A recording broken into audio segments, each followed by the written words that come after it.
to Capital One Bowl Mania. Welcome to the inaugural DXL Frisco Bowl here in North Texas at Toyota Stadium. It's the Louisiana Tech Bulldogs, 6-6 out of Conference USA, against the hometown team, the SMU Mustangs, who come in with a record of 7-5 out of the American Athletic Conference. So glad to have you with us here at Toyota Stadium. Mike Cousins and John Congemi. Chris Button will join us from the field in just a moment. It's been an interesting couple of weeks here for SMU after a nice season. Their head coach, Chad Morris, leaves for Arkansas, and just 9 days ago, Sonny Dykes takes the job, and he's coaching tonight. Well, Mike, I think it's a great opportunity for Sonny Dykes because he was able to observe practice. Tonight he's going to be able to evaluate talent. And with signing day today, signing day in February, you're going to be able to see where you need to stockpile talent at wide receiver, at quarterback, at running back. This is a great opportunity not only to learn his team, but learn about SMU. We'll learn a little bit more as well. We go down to the field moments ago. Chris caught up with Coach Dykes. Coach, you took over a program 9 days ago. Why was it important for you to coach this game? Well, it was a great opportunity for me to get to know the players, spend some time with those guys, just learn about them. I don't know if it went down the way anybody would envision it going down, but it's been a great thing for me, and I think the players have adjusted well, and it's a real credit to their character. New players, new playbook for you. How do you see your role tonight? Well, just got to provide leadership for these guys. I mean, we got to make sure we stay steady and calm. And, I've learned a little bit of the playbook, not everything certainly, but we'll have a couple of wrinkles maybe they hadn't seen in the past. But they got a lot of confidence in G.J. Kinney's calling the game for us. He's a good young football coach. He'll do a heck of a job. Thank you, Coach. Okay, thank you.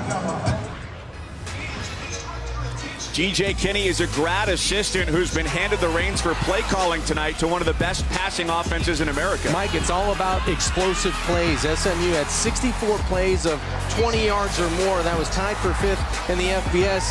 Ben Hicks throwing the football, 32 touchdowns, over 3,400 yards, but it's the outside guys. It's Cortland Sutton at 6'4", 216 pounds. It's Trey Quinn on the inside. It's a 1-2 punch. Both guys at 12 touchdowns, both guys over 1,000 yards. They are playmakers, especially in the red zone with Sutton. Throw it up, and he's going to go and get it. Louisiana Tech becoming bowl eligible down the stretch. They had no safety net. They had to win their last couple games just to get here to Frisco, and they did it. Perseverance powered them into the postseason. And I like what Skip Holtz has done at Louisiana Tech. He's brought stability, and he's brought some toughness. They were in some tough games, a lot of close games that didn't go their way, but they found a way to persevere and get to a bowl game. Last second sour ending against South Carolina. A couple other games, 1-4 in those one-score games, but playing SEC and bigger teams early in the season said he got them to their level exactly where they wanted to be, and they have a great rushing attack. Well, he does it with a 1-2 punch. It's Jared Kraft and it's Boston Scott. He averaged over 100 yards per game this season, 8 rushing touchdowns. He's the sizzle guy at 5'6". So first, if you're SMU on defense, you have to find him, then you have to corral him. A lot of big names who are alums of these schools here today, including the 4-time Super Bowl champ and Louisiana Tech alum Terry Bradshaw. And we've got kickoff, the DXL Frisco Bowl, coming up.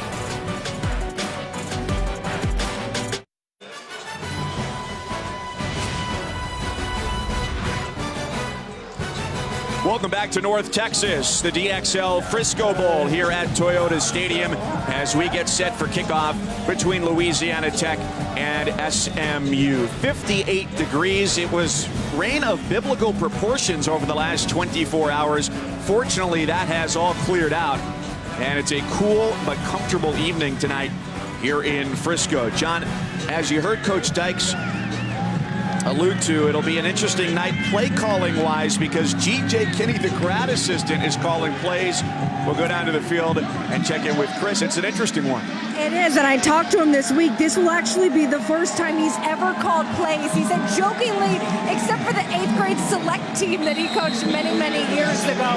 He said that Sonny Dykes is giving him the freedom to call what he wants, and he's not going to be looking over his shoulder. I asked him before the game how the nerves compare now to every other game, and he said, yeah, a little bit more than usual. Certainly expect that with Chad Morris taking a good chunk of his offensive staff with him to Arkansas in the coaching change.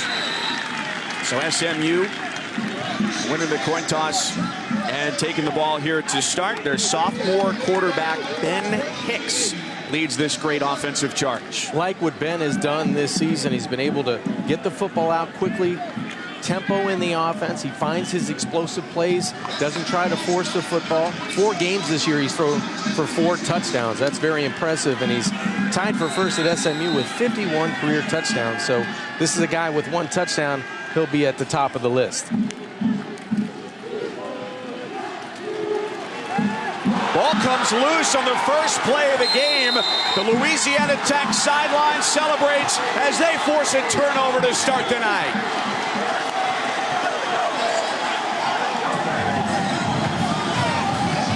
Jalen Ferguson, the defensive end, falling on top of it after Xavier Jones coughed it up.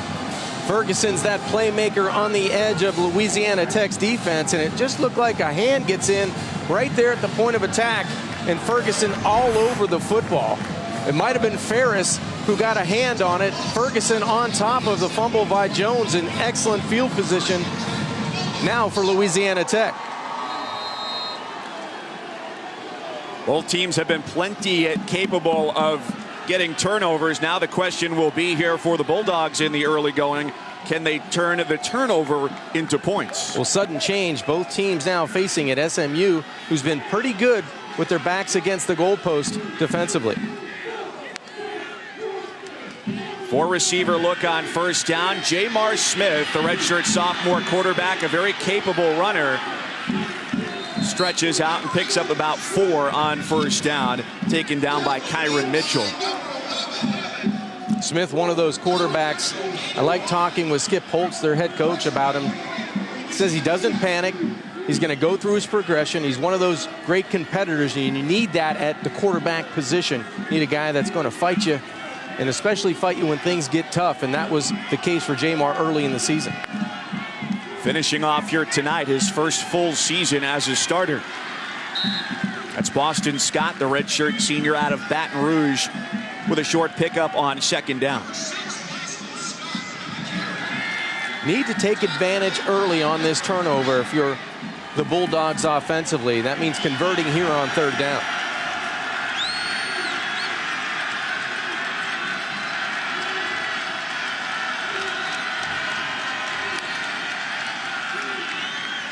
Smith with a quick throw. That ball tipped, and it falls incomplete on 3rd and 4.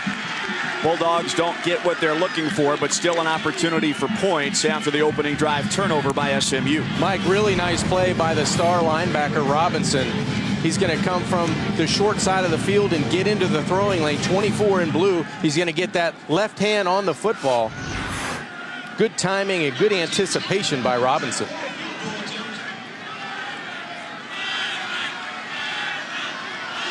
Jonathan Barnes, a redshirt senior, for the kick to try and get scoring started here tonight. And that kick is no good. Off to the left for Barnes. A miss from 37.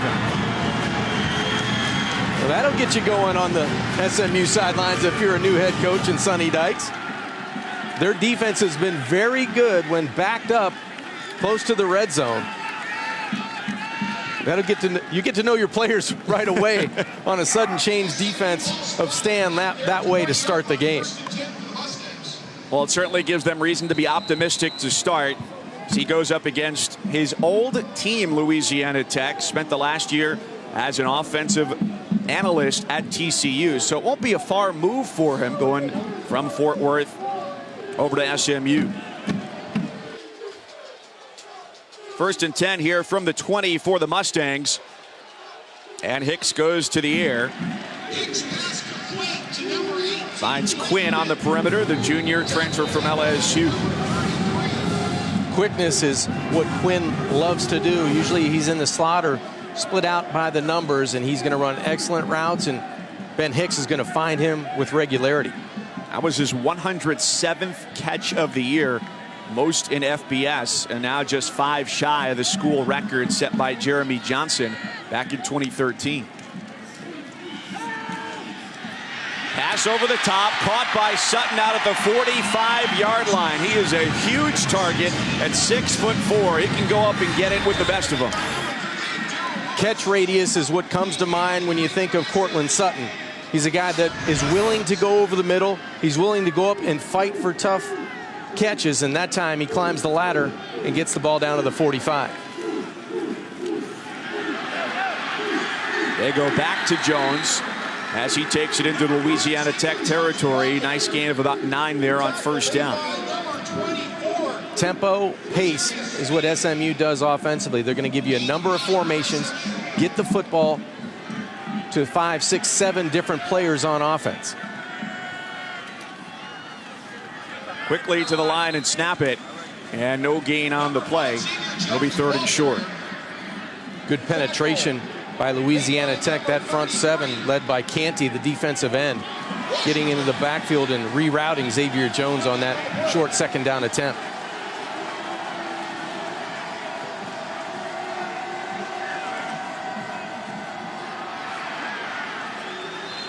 That should be enough for the first down with Jones. Wrapped up by Jordan Bradford, the defensive tackle. This is drive number 2 for SMU after a fumble that went back to Louisiana Tech on the opening drive. Mike, I wouldn't be surprised, new play caller G.J. Kinney, maybe go up top here. You get that first down, you cross the 50. Kind of feel like if you get the right coverage, especially Cortland Sutton to the short side of the field, right side up top, he may go for one over the top.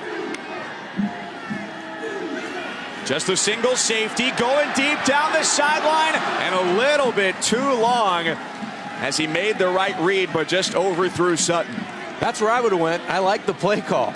You get the right matchup with your playmaker on the outside, and I like the aggressiveness of Kinney calling the plays for the first time. He goes to his main man on the outside, and all that needed to happen was Ben Hicks to put a little bit more air into the football, and that was 6 points. Really not a lot to lose for G.J. Kinney tonight. You play aggressive, great. If it works out, even better. Quick throw, and that pass is intercepted. 2nd turnover of the night for SMU. Cedric Cooper coming back the other way with it, and it's momentum for the Bulldogs again.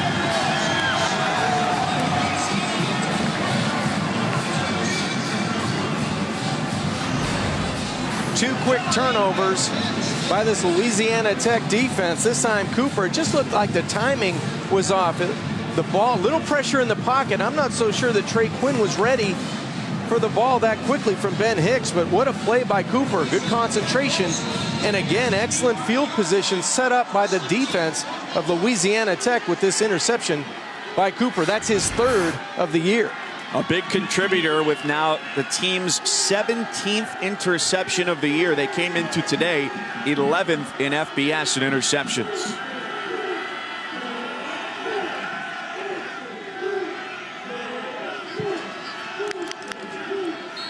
Kraft is the back, and we've got a whistle coming here before the snap. Prior to the snap, delay of game. Number 8, offense. 5-yard penalty, still first down.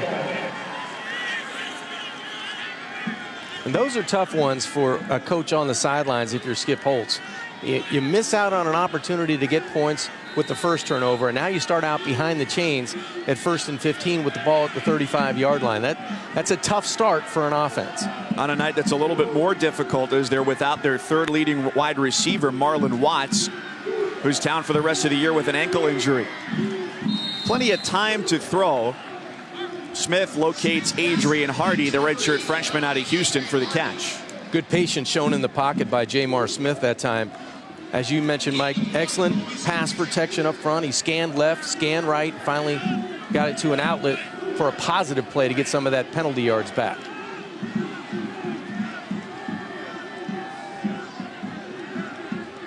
Dead man coverage. This is where you need to attack the middle of the field. Get somebody on a bending route to the inside. Smith surveys and goes exactly where he wanted to his leading receiver, Teddy Veal. Conference USA Newcomer of the Year, 2nd team All-Conference in his first year after transferring from Tulane. And they want to go quick here on 3rd and short. On the inside handoff, that's their power back, Jared Kraft, 6 foot, 222 pounds. And charging through the line. And that's going to be very close to a first down. Looks like he got just enough. Ball on the 20. The officials give him a first down. So good job by Kraft getting those shoulders square to the goal line and moving the chains. And he comes off. Boston Scott, most carries on the team, is back onto the field here, 1st and 10.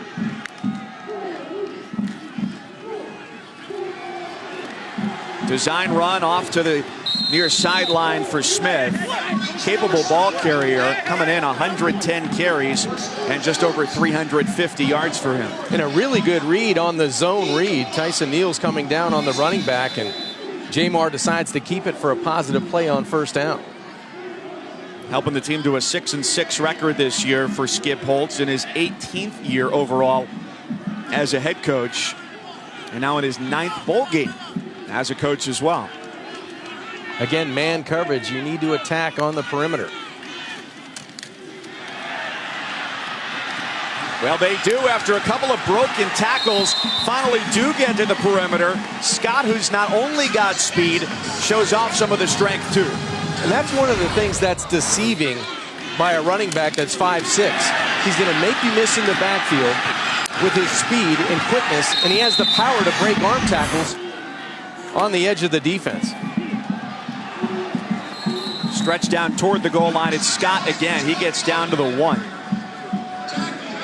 Well, he comes in having scored a touchdown in 6 straight games to end the regular season and really got stronger as the year went on.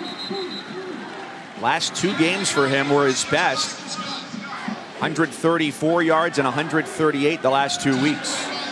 Mike, what a really good play defensively by Kyron Mitchell. He's able to stop Louisiana Tech dead in their tracks in the backfield. It's not the first time this year he's come up with a big goal line stop. You may look at quarterback run. Stuff it inside for Scott, and he is short again inside the 1-yard line. Let's see if they load up and get a little bit more power here. We see Jared Kraft, the other running back, coming onto the field, 4th down. I would think so. You get Jared Kraft, he's at 6 foot 222 pounds. You've got less than a yard for a touchdown. You need to take advantage of this second opportunity provided by the defense. You need 6 points here. They go for the sneak on 4th and short.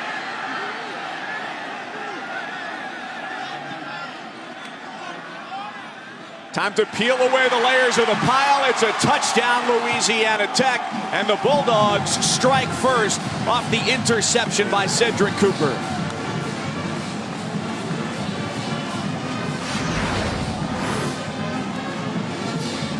Mike, somewhere in this mass of humanity is Jamar Smith with the football breaking the play, number 8 for Louisiana Tech. So they do take advantage. Good surge by the offensive line. Mustangs there to challenge, but Jamar Smith reaching the ball over for 6 points. A good push from the offensive line up front. That was a unit in transition just about all year long. They didn't start the same offensive line in back-to-back weeks until weeks 10 and 11. Extra point is good for Jonathan Barnes, who missed from 37 earlier. Couple of turnovers. SMU regretting it now with the Bulldogs out in front 7-0 early going.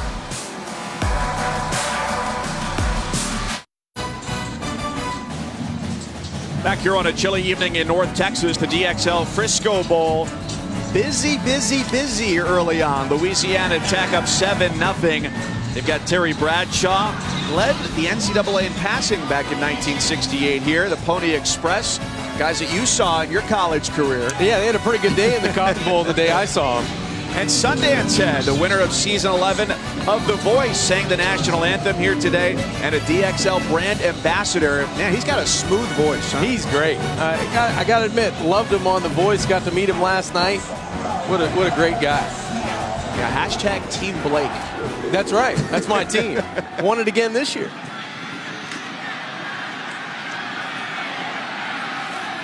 Out to the 21-yard line for Kevin Johnson on the return, and a flag comes down at the end of the play. So a flag thrown by Ted Pitts, our referee. After the play, personal foul, late hit, number 46 on the kicking team. 15 yards from the end of the run, first down.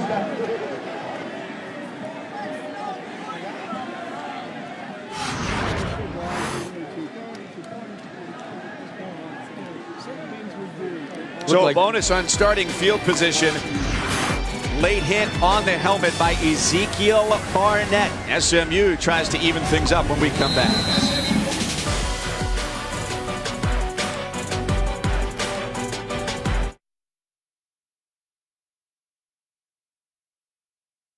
Wait for commercials either. So they go on first down and get a gain of 2.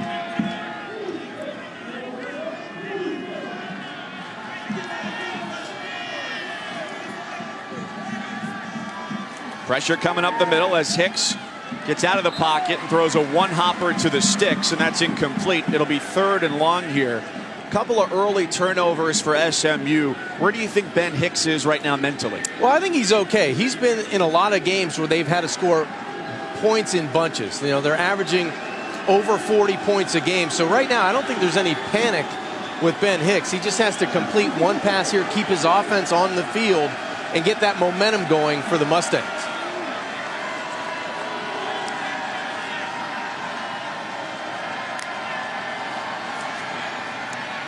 Louisiana Tech rushes 5. A second interception. This one won't be stopped. A pick 6.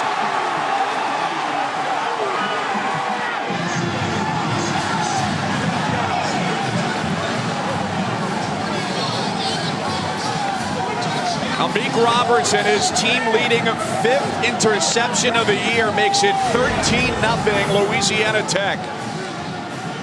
Well, Ben Hicks felt pressure and his eyes came down. I think he just forces this one into double coverage. And the guy that leads the team in interceptions, Amik Robertson, comes down with his 5th, and all he had was green grass in front of him. Just good anticipation, playing his side of the football field, and Hicks forcing it into double coverage. And quickly, in front of a home crowd for SMU, they are down 14-0. They've had 11 plays and 3 turnovers. Hicks under pressure gives it up. Robertson converts it.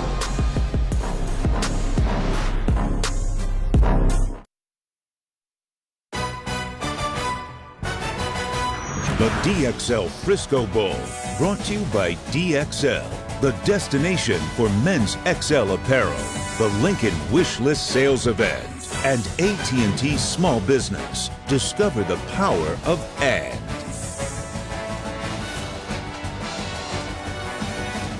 Early 14-0 advantage for Louisiana Tech here in the DXL Frisco Bowl. Mike Cousins, John Kajemi, Chris Budden down on the sidelines. Glad you're with us here tonight, as Louisiana Tech gets set to kick it away after the pick 6 by Amik Robertson. He's one of those guys that has a knack of finding the football. He can tackle for a guy that's only 5'9", but his 5th interception of the season.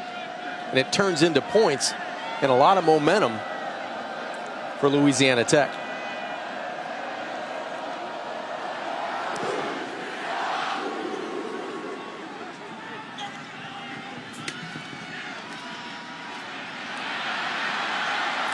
Kevin Johnson out across the 35, out across the 40, and great starting field position here for the SMU offense as Ben Hicks will look to steady things so far with 2 picks, Chris. Mike, watching Hicks on the sideline after the first one, he just brushed it off, telling his teammates I was trying to get the ball out too early and they got lucky. That second one, he took more ownership. I was watching him in the relationship with Sonny Dykes. Dykes trying to keep it lighthearted. They were laughing on the sidelines, really just trying to keep his spirits up. Well, it's an unusual night for him with a head coach he's never played under before and a play caller who's not been the play caller all year, and the graduate assistant, G.J. Kinney, upstairs in the booth tonight. So they let him throw again. Cortland Sutton evades the first wave and gets out to the 50-yard line. A gain of 5 as he evaded Darrell Lewis and gets brought down by Robertson. Well, I don't think Ben Hicks is going to shy away from throwing the football. This is a guy that has completed over 72% of his passes. He only threw 9 interceptions coming into this game, in this bowl game. So 2 tonight. Needs to calm down, needs to relax, needs that offensive line to help him out, but he needs to make better decisions from the pocket.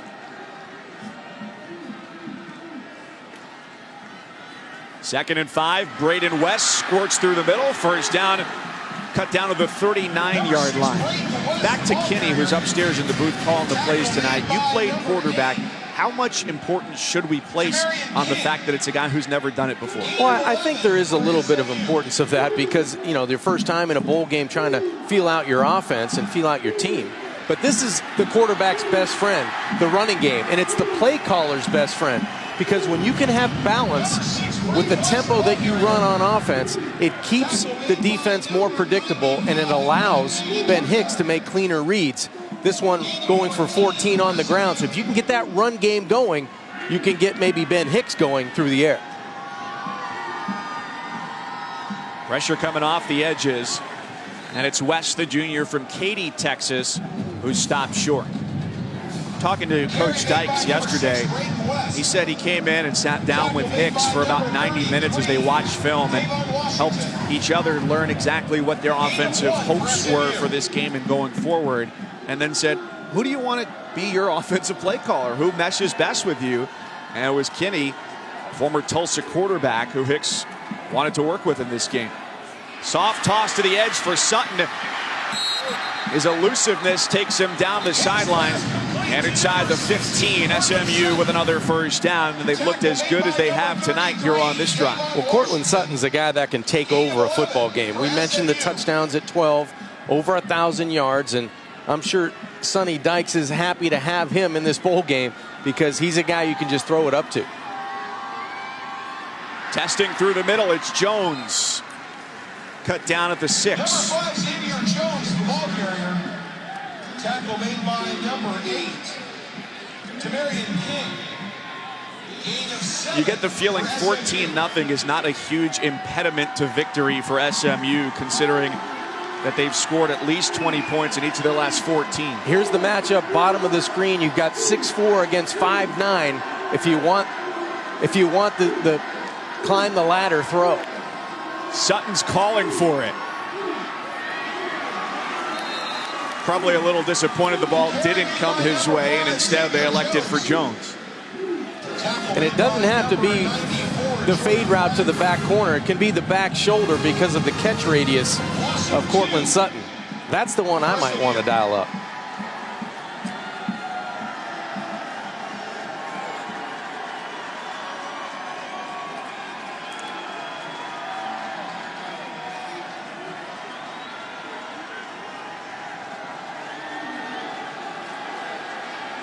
Now Sutton gets settled at the top of the screen. Play clock is down to 3 for Hicks and the Ponies. On the rollout, going backward. Heave back of the end zone, and he wisely gets rid of it. Mike, really good job by Louisiana Tech and their defense getting off the field, but setting the edge. Didn't allow Ben Hicks with that trips to the wide side to break contain, to have a clear throwing lane. Good coverage in the red zone, but setting the edge by the defensive end and linebackers forced that throwaway to the back of the end zone. Brings on Josh Williams here on 4th down to try the field goal from 25 and get SMU on the board, down 2 scores. So a chip shot for him, and it's good. It's 14-3. SMU with a great drive, and they come up just a little bit short of the goal line.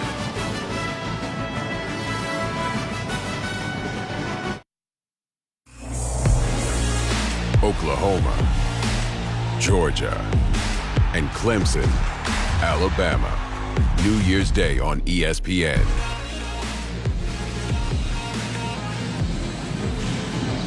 Couple of conference champions in the Rose Bowl. Clemson and Alabama meeting for the 3rd straight year on New Year's Day. And here we are, 5 days shy of Christmas, just the early portion of bowl season. Jaquise Dancy gets set to return the kick. Here from SMU, getting its first points of the day.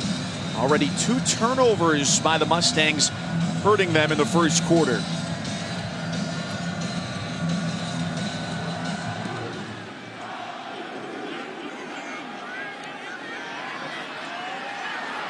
Dancy up the middle of the field across the 40. He might take this one deep into SMU territory and out of bounds inside the 30-yard line for Dancy. And there is a flag down at the end of the play, dropped at the 36. What a run by Dancy. He caught that in full stride, 65 yards if it stands. Let's check out the penalty. There is no foul for tripping on the play. Number 5, miss. It'll be first down, Louisiana Tech.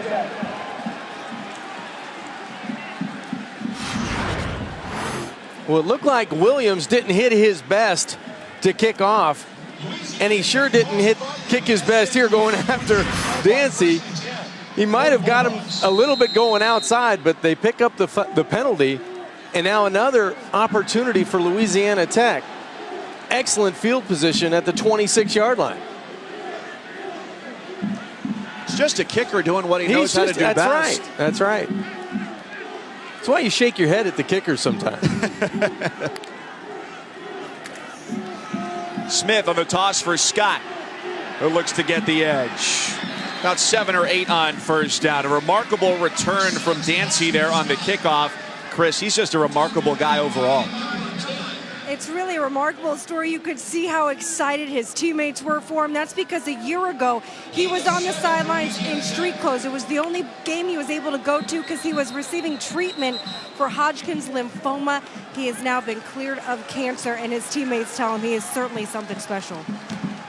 Offside, defense, number 35. 5-yard penalty results in a first down. Dancy got declared cancer-free February 9th of this year. He'd go to Memphis to St. Jude's Research Hospital every few weeks to get treatment, and finally made his return in spring practice this year. Yeah, what a great story. You know, starts the 2017 season opener with a touchdown to take the lead. It was his first college touchdown of his career. He almost had one there on the kick return. With Scott, the running back, in the slot. Here comes major pressure. Long throw with some zip on it. And it's inside the 10-yard line for Rashid Bonnet, the redshirt sophomore, with his first catch of the night. Well, really good job by Bonnet after the quick release by Smith. 14 plays tonight, all deep in SMU territory. But Bonnet gets north and south. That really helped out Smith, his quarterback.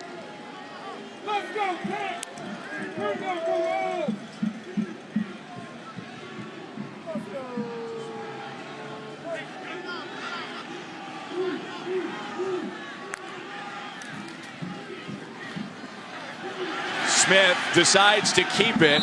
Might have been better getting rid of it. He got swallowed up quickly by the big sophomore Delonte Scott. Scott staying at home at that defensive end position, swallows up Jamar Smith on that second down run. Good discipline, playing outside in by Scott and staying at home. And now Jamar on third down needs to convert here. Take advantage again of excellent field position.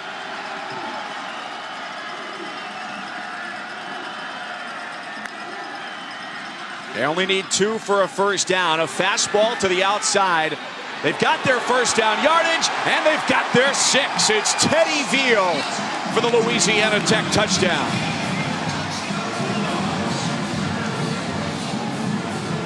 They have come out absolutely sizzling in the first quarter. I guess they say in Louisiana there's speed and then there's Louisiana speed. And that's just great quickness by Teddy Veal on the outside.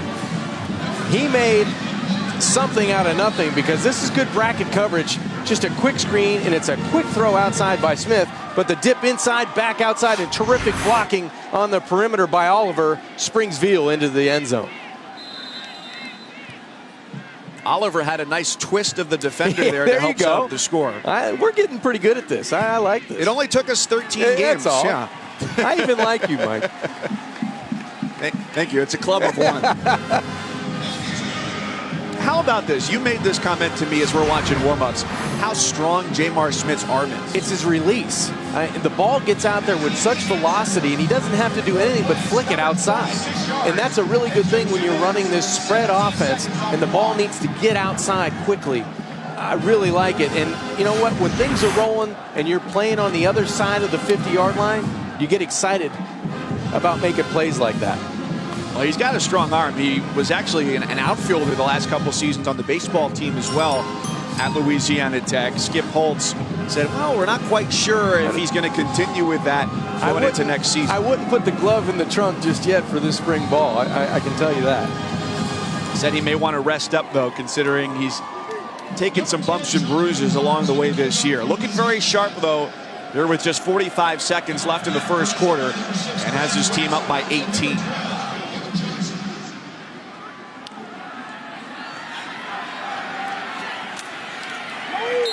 Now to the 17 for Braden West. Bowl season rolls on tomorrow night with the Bad Boy Mowers Gasparilla Bowl. It's Frankie Juice, Frank Newtile leading the Temple Owls against 8-4 FIU at the Trop in St. Petersburg. 8 Eastern, 5 Pacific on ESPN, ESPN Deportes, and the ESPN app. How about the Owls, winners of 3 of their last 4 games, and Butch Davis had FIU rolling at 8-4, 104 points in their last 2 games, so should be an offensive performance there by FIU.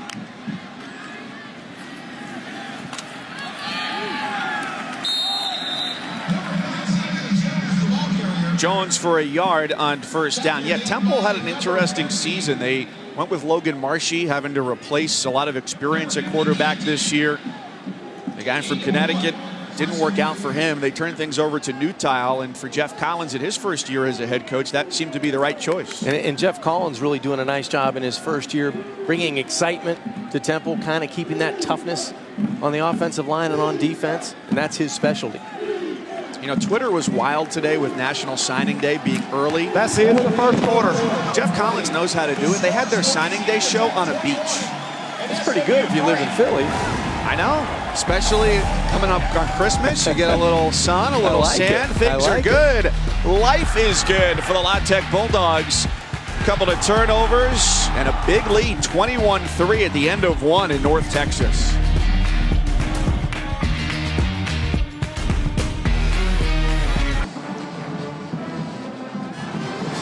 One of the top 10 scoring teams in the country held to just 3 points in the first quarter, and Louisiana Tech with the lead after 1 here in the DXL Frisco Bowl. You've got Skip Holtz on the left, Sonny Dykes coaching his first game with the Mustangs on the right, replacing Chad Morris, who left 2 weeks ago to become the head coach at Arkansas, replacing Brett Bielema.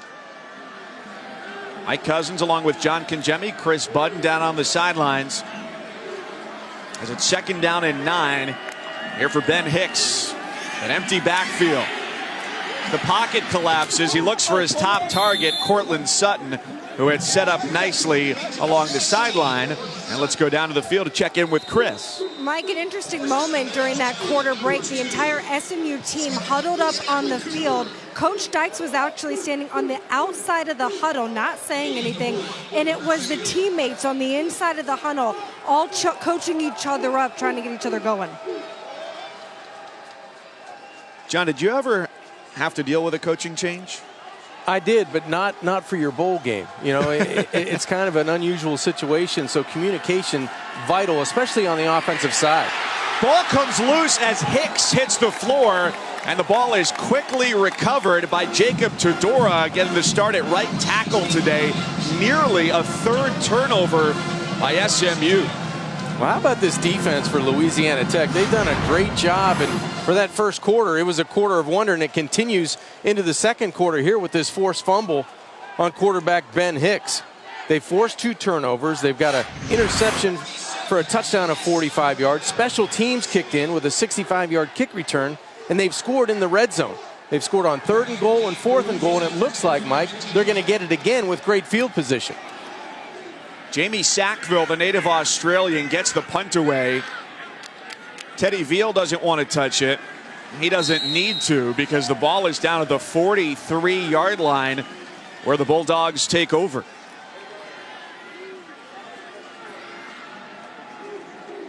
First drive wasn't great for SMU. It was a fumble by Xavier Jones.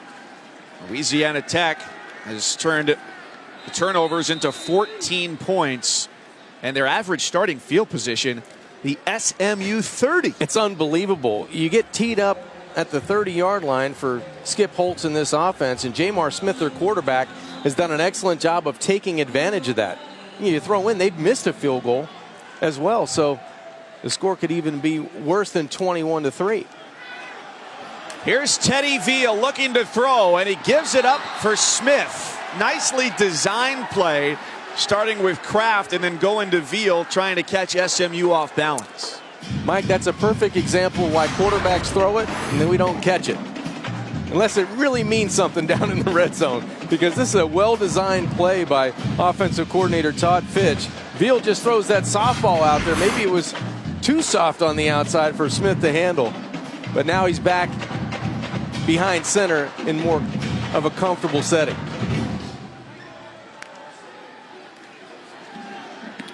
Second and 10 off the incomplete pass. And the knee down for George Scott, who makes just his 4th catch of the year. Well, this is exactly what SMU defensively needs right now. They need a 3-and-out, get the football back, or force a turnover here on 3rd down, get their hands on the football, change the momentum of the game right now, because it's all Louisiana Tech.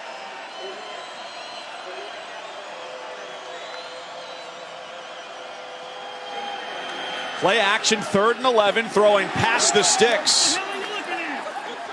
Teddy Veal the target. By the way, the throw before that with the knee down, anybody who was watching football on Sunday night, Patriots Steelers, wow, that's the difference right there, right? Yeah. Knee down in one league, you can still keep going. Knee down in college football, you're done. What a call, what drama at the end of that football game. That's a very, well, depending on your point of view, that's a very euphemistic way of putting it. what flavor, what color hat are you wearing? That's right.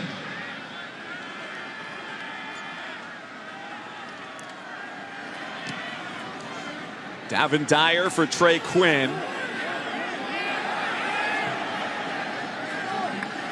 And that settles down at the 11-yard line. Mustangs defense does the job. They'll look to get the offense in full gear on the other side.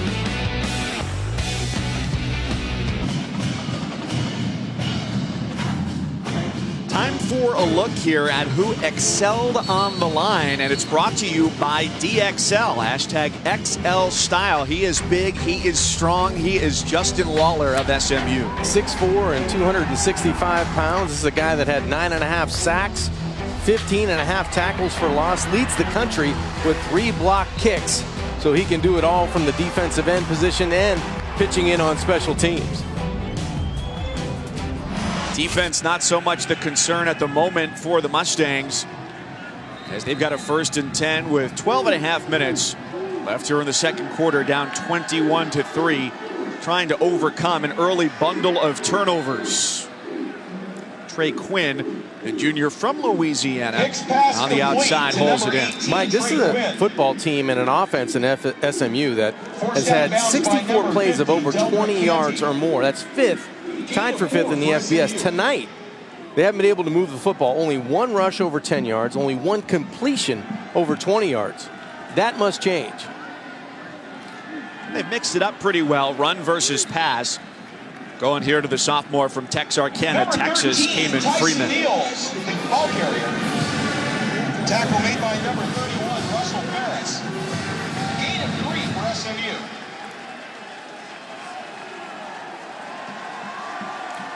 Ben Hicks, one of the guys that starts this explosiveness on offense, but you get over a 3,000-yard passer. You got 3 guys that are over 1,000 yards. This is just an offense that needs to turn it around. And they've given it up again. The second pick six for the defense tonight. Darrell Lewis with his fourth interception of the year. Make it 27-3. Ben Hicks had only been picked off 9 times coming into this game, and that number has ballooned tonight. And he's got 3 tonight in great anticipation. First it was Robertson, and now it's Lewis from the safety position. And it just looks like Hicks is throwing into coverage. Everywhere he looks, he's seeing white jerseys instead of blue jerseys. And that's not a good thing for SMU right now, because they're digging themselves a bigger hole at 27-3. Some uncertainty coming into this game as far as having a new play caller goes, but like you said, it's not about necessarily the selection of the plays, but rather the execution.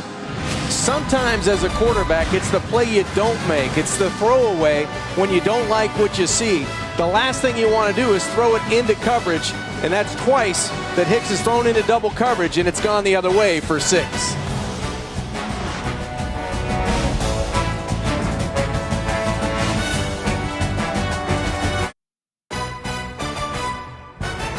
The DXL Frisco Bowl, brought to you by Boost Mobile. K Jewelers, every kiss begins with K. And the Quicksilver card from Capital One. Earn unlimited 1.5% cash back. Every purchase, everywhere. The numbers have not lied for the Louisiana Tech defense. Darrell Lewis, 38 in white, coming back with a pick six. 4th interception for him this year. And so far tonight, the Louisiana Tech defense by itself has outscored SMU 14-3.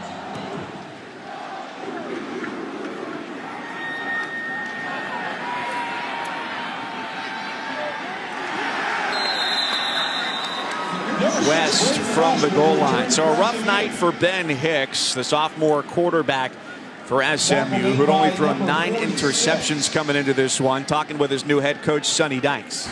Well, he's disappointed, highly disappointed, because this game did not start out the way SMU wanted on offense. On their very first offensive play, Jones loses the football deep in his own end, and Louisiana Tech takes advantage of not only that play, but interceptions, 3 of them on the night. One goes back for a touchdown here, with Robertson going the distance from 45 yards. And then Darrell Lewis, as you mentioned, his 4th of the season, he takes it in for 6 points, and we have a change at quarterback.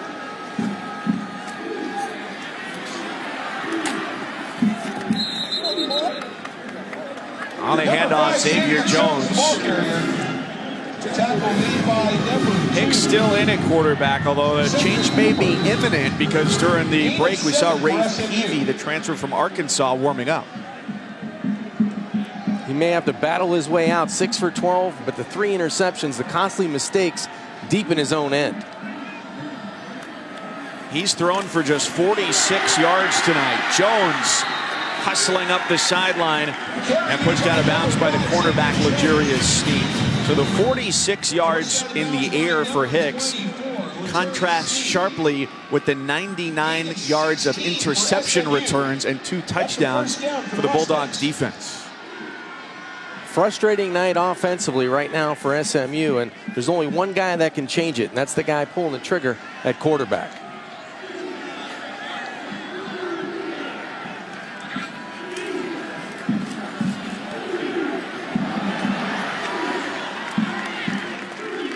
Is this an intentional design here to go away from the pass for a little bit, perhaps have him build some confidence back out on the field? Well, I think in the last set of downs, they ran the football pretty well. I thought Jones had a couple of runs. He had 1 for 14. He had another one for over 10 yards. So now they're starting to move the football a little bit more easily on the ground.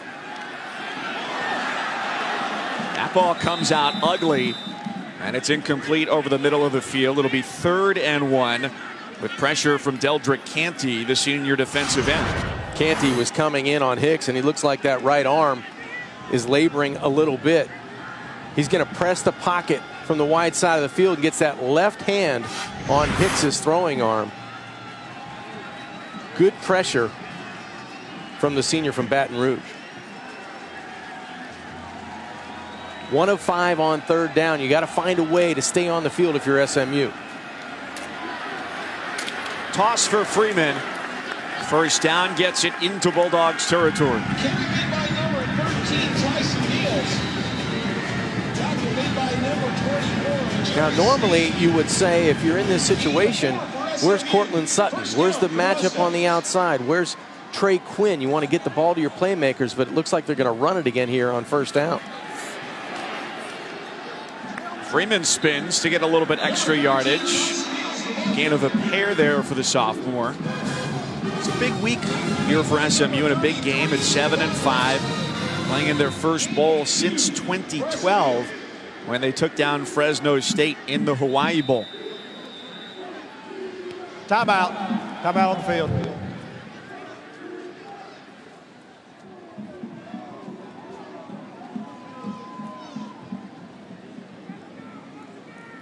Hayden Howerton, the left guard, is the injured player for SMU. So it's back to bowl action here by a team built by Chad Morris, now coached by Sonny Dykes. But you go back in their bowl history, 1984 Aloha Bowl against Notre Dame, and then into the dark period, the death penalty, no football in 87 and 88. 09 to 12, a great bowl period for them as well.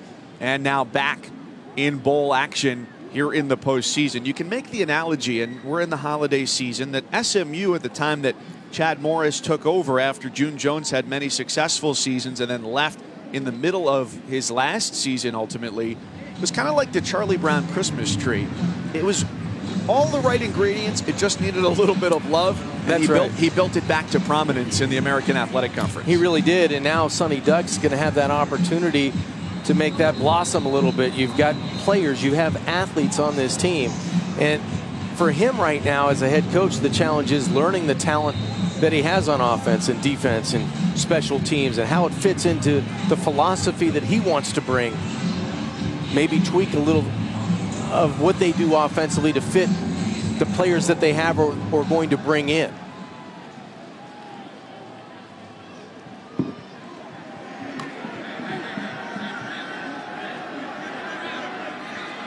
Play clock is down to 2, 1-0, and the snap was just a hair late for Hicks. Start the snap, delay a game.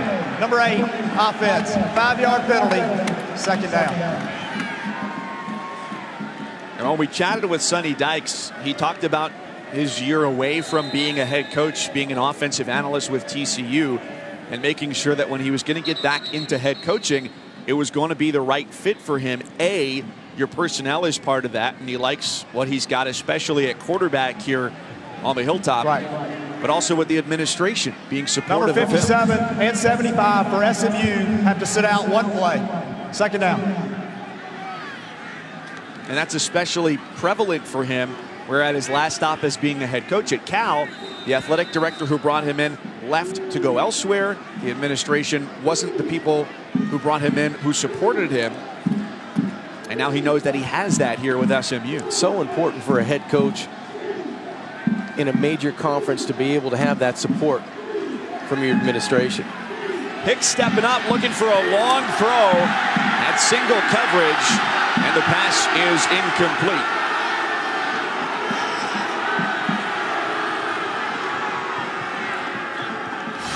That's just terrific coverage by Snead, running stride for stride with Cortland Sutton.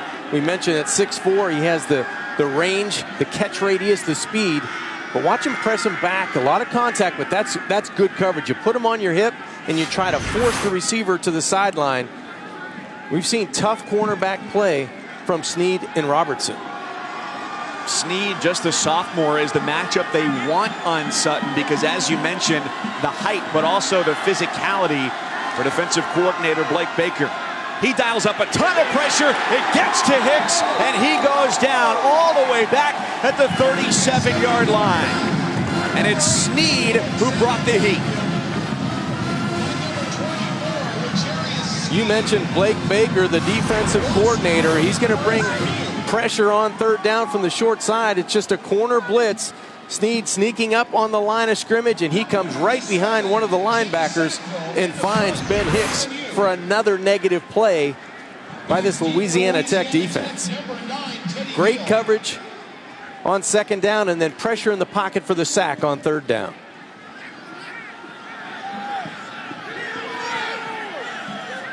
in the early race for game MVP so far. I think you've got to give it to the entire secondary of the Bulldogs.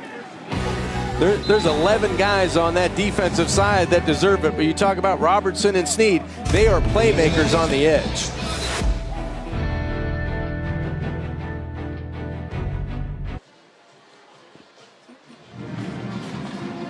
Midway through the second quarter of the inaugural DXL Frisco Bowl, and Louisiana Tech out of Conference USA trying to finish off the year at 7-6, up 28-3.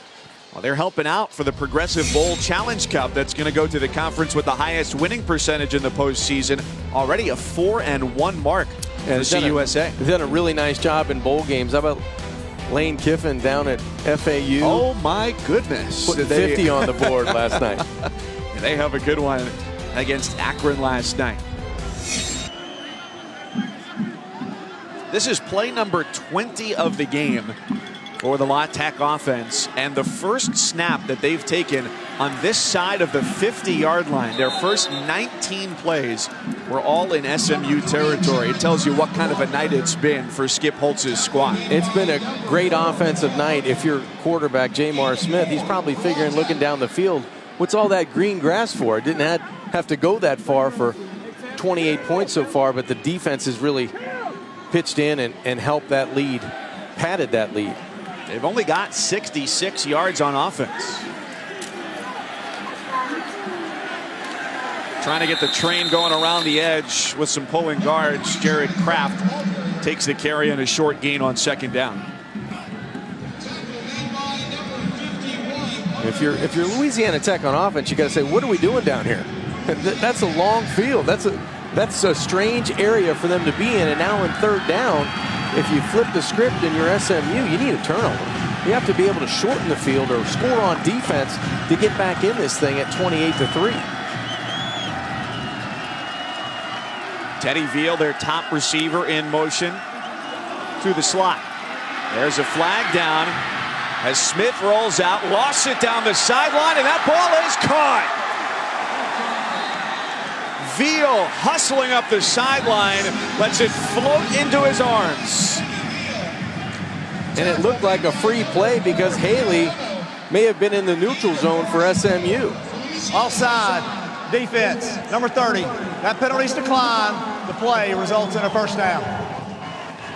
Sometimes being aware as a quarterback, you know you've got a free one, so you try to extend the play as long as you can and just heave it downfield. There's the penalty on SMU, 30 to the wide side of the field. He gets a jump, but the awareness of Smith to get outside, to know Veal's going to go in scramble mode. He's short, he's going to go up the sideline deep, and a big play for the La Tech offense. Goes for 44 yards and gets them back to where they've been most comfortable tonight. And that's in the Mustangs territory now with fewer than 6 minutes left before halftime. Gain of 5 for La Tech. Everything's going right for Louisiana Tech tonight. Sparked by their defense, offense taking advantage of field position and creating big plays when they have to. Not to mention with the score in their favor, if they can put some more on the board here, they get the ball to start the third. Well, it's more pressure here on second down. Look for a big play. Just one safety. This ball to the end zone. And it's caught. Teddy Veal, touchdown number 2 for the redshirt junior. Teddy Veal, touchdown Bulldogs.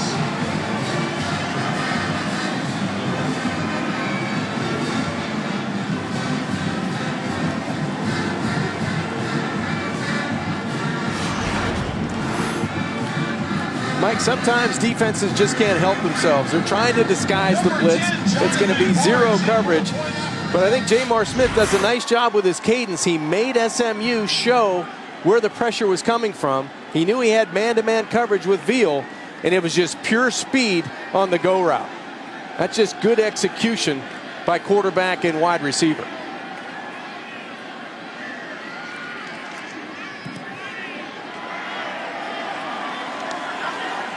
35-3.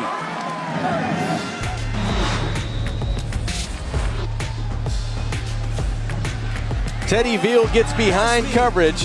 He knows what to do on zero coverage. Just run and find the football because Jamar Smith is going to put it right on the money. That guy's got a hot right arm.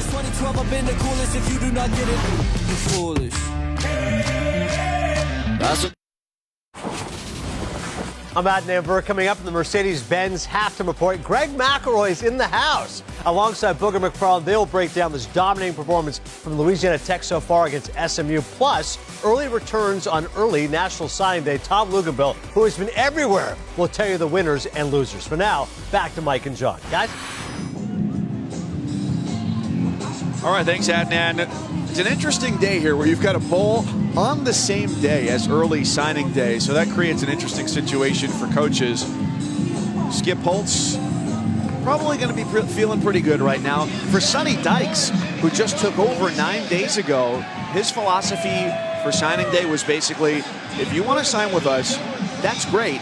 If you don't, I understand. If you want to meet your position coach, who may or may not be on the staff yet, if you want to get to know me, let's wait and do it in February. Well, it's a tough situation right now for SMU because Coach Dykes needs to put together a staff. They have to sell the university. They have to sell him as a head coach. And if you want to go home, if you're a Texas kid and want to stay home around the Dallas area, that's what you have to look forward to. You have to be able to get out there and sell yourself. Kevin Johnson with the return for SMU. Tough situations really for both coaches today because they couldn't be in their, as some might say, their war room on campus. So you've got to just work with what you got while you're on the road. And sometimes a hotel conference room can be the next best thing. Well, this is pretty cool. You're looking for the fax machine. I know it's in that room somewhere, but you've got graduate assistants, you've got administrative staff, you've got everybody in this room trying to keep track of that fax machine and who's making a commitment to come play for Skip Holtz and the Bulldogs.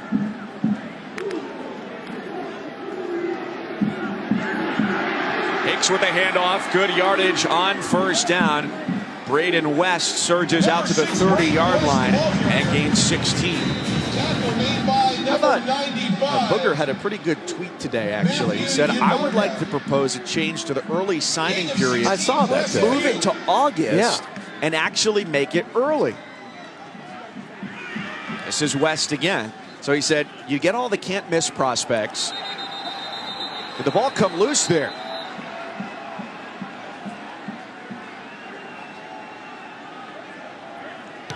The Romeo on the field is the runner fumbled the ball before being down. First down, Louisiana Tech. Oh, boy.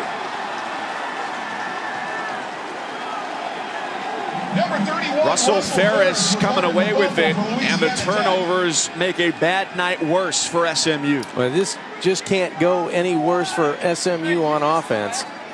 West is going to take the handoff. He looks like he secures it fine through the line of scrimmage, but that ball is out. That ball came out. That's a really good job at the point of attack. It looked like Garner, or maybe it might have been Idarga, who stripped the football loose, and Ferris jumps on the opportunity for Louisiana Tech in this defense that has been unbelievable in forcing turnovers tonight. Season high prior to this game was just 3 against Tulane for the Mustangs. Design run for Smith, who breaks 1 tackle and tumbles down after a gain of 5. So it's 22 of 25 plays tonight for La Tech that have been in SMU territory. That's just under 90%. And they're going downhill. And what that means is you're inside the 30-yard line. It's a short field all night. And the versatility of Jamar Smith has been on display. He's been able to run the football. He's been able to throw the quick screens. He's been able to throw it down the field and take shots. It's been an easy night on offense for Smith.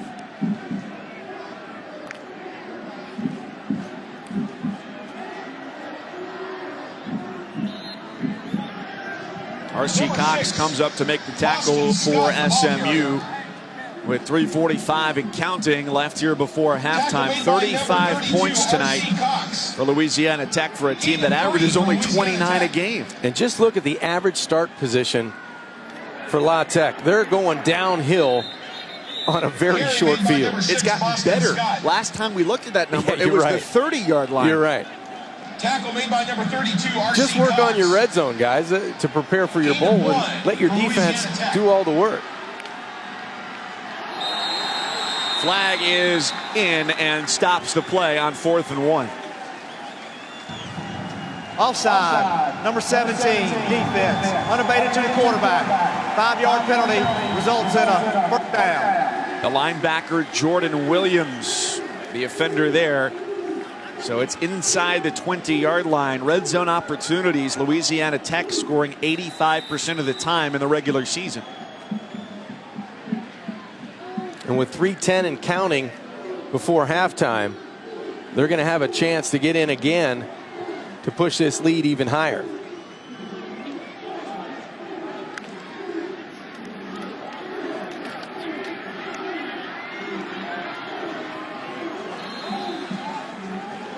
It's Scott off to the left side. A defense a little dinged up today as well for SMU coming into this game without one of their top corners in Jordan Wyatt, who had knee surgery after getting hurt on the final drive against Tulane. So that is certainly to their detriment, but it's the offense giving it up that's been much more the problem for the Mustangs, down by 32. You know, for SMU, they're down coaches on the offensive side. They've had the defensive guys trying to help out on the offensive side of the football. So it's been rough sledding this whole week trying to prepare for tonight. Scott's got it. Number And he 6, gets grabbed from Scott, behind, ball taken carrier. down by the defensive end, Tyson Niels. You get to this point in the game, this point in the field, and up 35-3. Might as well just have fun with it. And, you know, you face 4th down situations, keep the ball rolling, right? And let this be the last possession before halftime. You've got 150 and counting. You've got 3rd down and medium. You want that offense to stay on the field. Smith's got 4 options. He picks single coverage into the end zone. And it's a touchdown, La Tech. Cam McKnight with his 2nd touchdown catch of 2017. This one from 16 yards out. Mike, we've seen Teddy Veal run by defenders to get into the end zone. This time it's McKnight who uses that 6'2" frame just to outrun Onu and stretch that. He gets vertical in the end zone. He can't get up fast enough. That's just a good hands catch. Secures the football to the ground.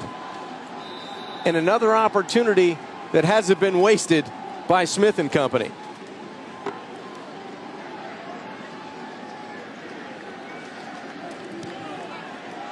It was just a few minutes ago we were talking about Lane Kiffin and FAU dropping 50 last night and still churning in the 4th quarter to get there. And the Bulldogs are on pace to well exceed that number with just 1:33 left before halftime. We've got more bowls for you as well. Friday on ESPN at 12:30 Eastern. You've got a pair of 8-4 teams. UAB, how about that story? Taking on Ohio in the Bahamas Bowl.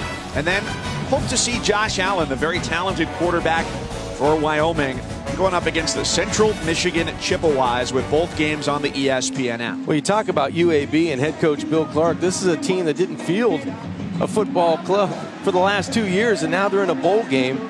That hasn't happened in 13 years. And you're right, I want to see Josh Allen, who's been laboring a little bit for Wyoming at the end of the year. 7-5 record. Wasn't 100% with his throwing shoulder. He's going to play in the bowl game, as some other high-level prospects may decide not to. Wyoming going to a bowl for back-to-back years for the first time in 29 years. That's been another team that went from very difficult depths, just like SMU, getting back to bowl eligibility. Tackle made by number 39. So 1:28 here to play with for SMU. They won the toss, took the ball. So La Tech gets it to start the 3rd quarter. How do you try and play this here with 1:28 to go? Well, down 42-3. I think if you're head coach Sonny Dykes, you just want to keep going with your offense. You want to get to the locker room, number one. The last thing you want to do is turn the football over deep in your own end.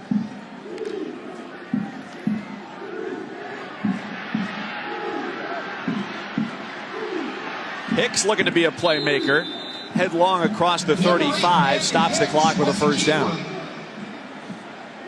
That always helps to kickstart a drive before halftime when you get a nice run out to the 35-yard line. Now you've got some operating room. You need to make good decisions from the pocket here.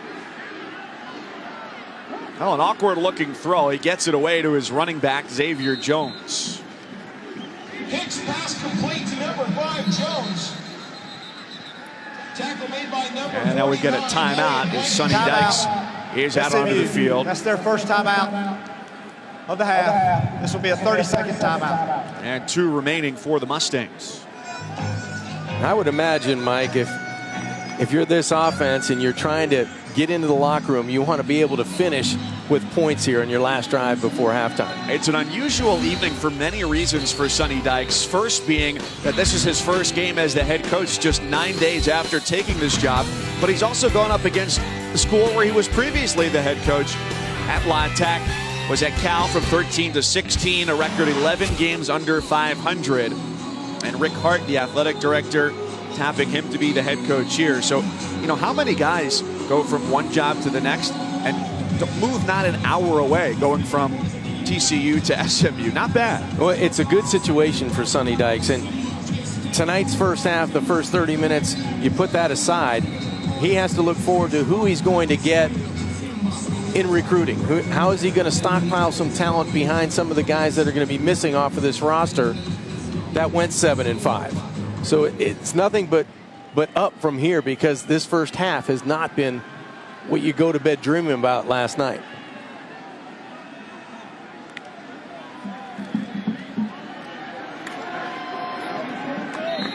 Jones looking explosive. That's a first down as they approach midfield with inside of a minute left in the first half. Tackle made by number 8, Tamarian King. Gain of 6 for SMU.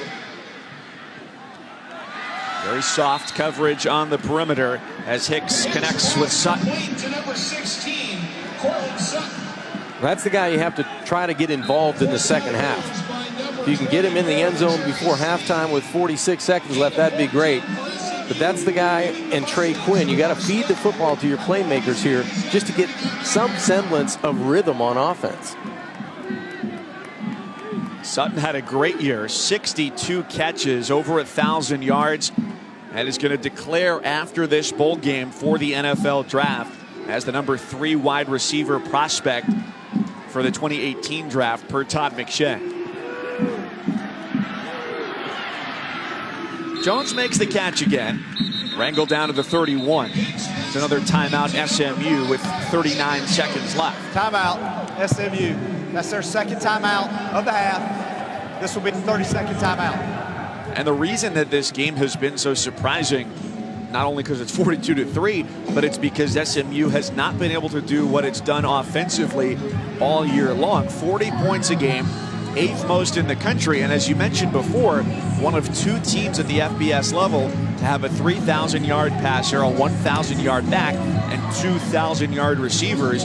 The only other team to do that, Oklahoma State. Well, it's been unusual. You go into a football game and you're trying to get your playmakers involved with tempo. And this is a team that has scored points. They've averaged over 40 points a game. They've averaged over 6 yards per play. And tonight it's been the turnovers. Anytime you turn the football over early in a game and you can't come back from that, you're going to dig yourself in a deeper hole. And what SMU's done tonight, it's been turnover after turnover that has led to a short field for Louisiana Tech. And give credit to Tech, they've taken advantage of those opportunities and found the end zone. 5 turnovers will make for a lopsided first half. And now 2nd down and 2 after the Mustangs use their penultimate timeout. Single coverage for Quinn along the sideline. Those are the two playmakers, the last two passes on the outside, Sutton and Quinn. That has to happen for Ben Hicks moving forward in the second half to give himself some confidence to get back in this game.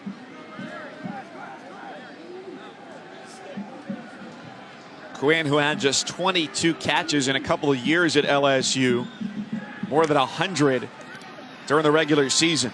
Hicks looked his way, now slings it to the sideline, and it's Sutton there with his feet inbounds to make an acrobatic catch. That's a heck of a throw because Ben Hicks is off balance and he's able to get the football over Demarion King, who's waiting for another interception on the short sideline. He just steps up, climbs the pocket, and sidearms this thing, changes that arm angle, and gets it over King for a big completion to get the football down to the 9-yard line.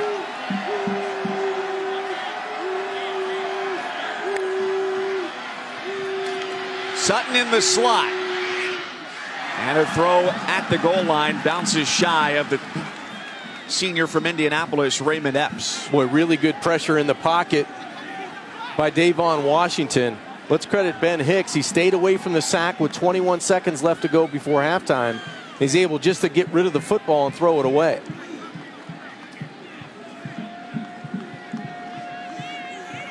The defensive coordinator for La Tech, Blake Baker, has had a fun time dialing up pressure tonight against Hicks. Well, he came into this game saying he wanted to disguise coverage. He wanted to change it up on Hicks and give him some different looks. He's definitely done that through 30 minutes. Looking to go up top for the grab, and that's exactly what SMU does with its first touchdown of the night into the hands of Trey Quinn.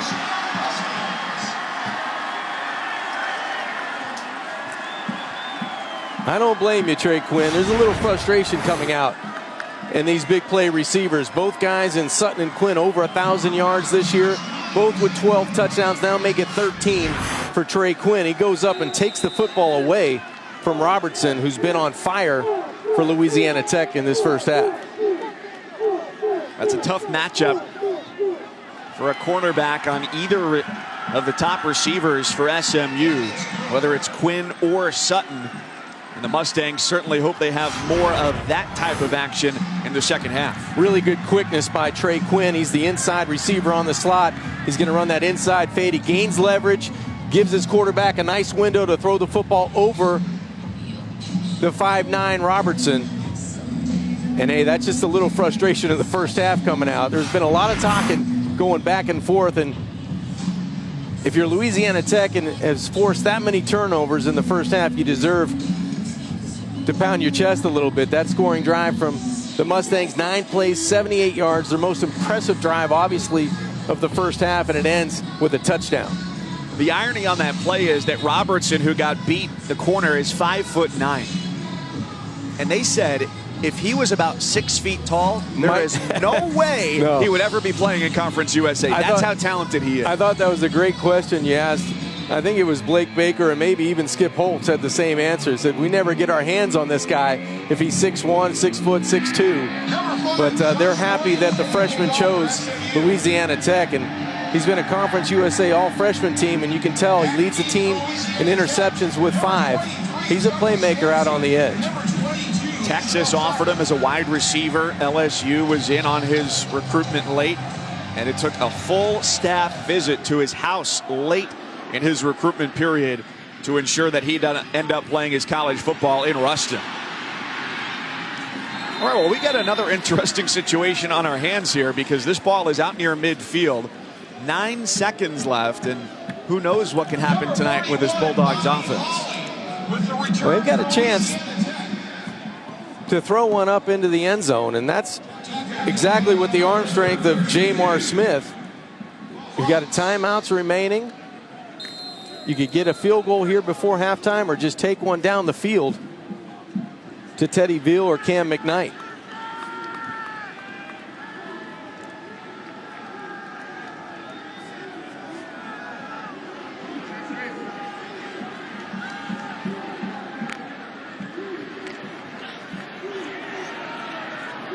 Smith wants sideline.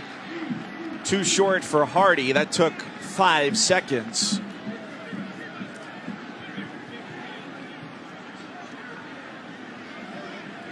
And we'll see if there's still the aggression pumping through the veins for one more play. You know what? Anytime I see a defense do this where they've got 5 or 6 guys that are inside the 20-yard line. Are you going to tell me it doesn't usually work out well? No, I'm not going to say that, but I like actually throwing it short and letting 2 receivers or 3 receivers get out in front of the guy who's catching a quick slant over the middle that can run for a little distance, just like this. Well, they've got some blockers out in front of Hardy. He dances his way inside the 30 and gets steamrolled from behind to bring the first half to a close.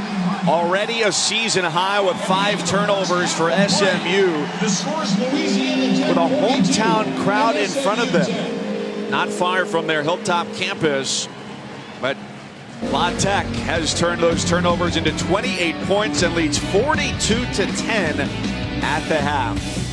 That's it from Frisco for now. Let's go to Adnan for our halftime report.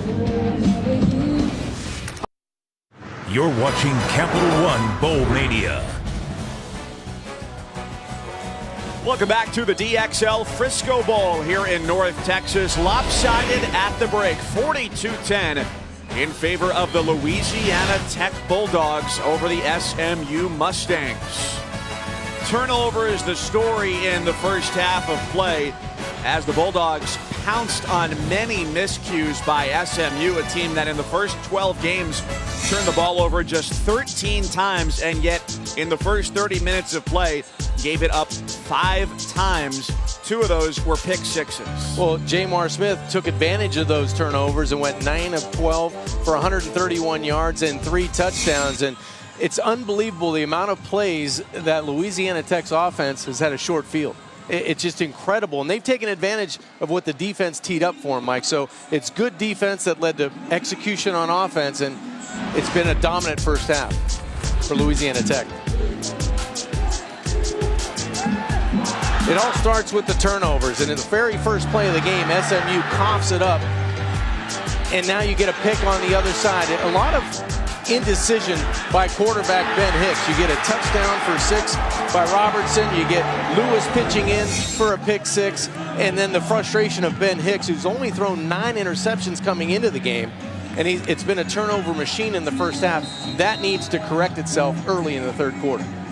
Last time they turned it over 5 times in a single game. You have to go back to the regular season finale at the Liberty Bowl in Memphis 2 years ago, a game where Paxton Lynch, when he was taking the American Conference by storm, just really ran up the score against SMU in the first half. Well, I'm sure it was a long halftime for Ben Hicks. He hasn't experienced a game like this. And you're fortunate that it's not game 3 of the season or game 5 of the season. You've gotten a lot of work done to get here, and you have the confidence and the ability to get it done. You just have to turn it around and have guys around you play at a little bit higher level and make sure you make better decisions throwing the football. Put a little bit more value on that. SMU won the opening toss. So on the return, Jaquise Dancy gets things started for La Tech. And for the first time in this half, we'll go down and check in with Chris on the sideline. Mike, it was a long halftime, and they used almost every minute of it for SMU. Didn't come out of the tunnel until under 2 minutes left to play. Sonny Dykes telling his team, listen, you don't have to be perfect. Just take it one game at a time. Obviously, wish you could take back the turnover. Said, you know, we can't expect to be back in this game if we continue to turn over the ball. Ben Hicks will be back in at quarterback for them. We did see in the second quarter, Rafe Peavy, the junior transfer from Arkansas, taking some warm-up throws on the sideline, putting into question whether we'd see Hicks return. Smith covers it up and gets wrapped up out of bounds. Number 8, Jamar Smith. Better than 100 carries for him on the year, and a couple of flags come in at the end of the play where he went out of bounds. Number 4, Tyler Page. Flag on the play.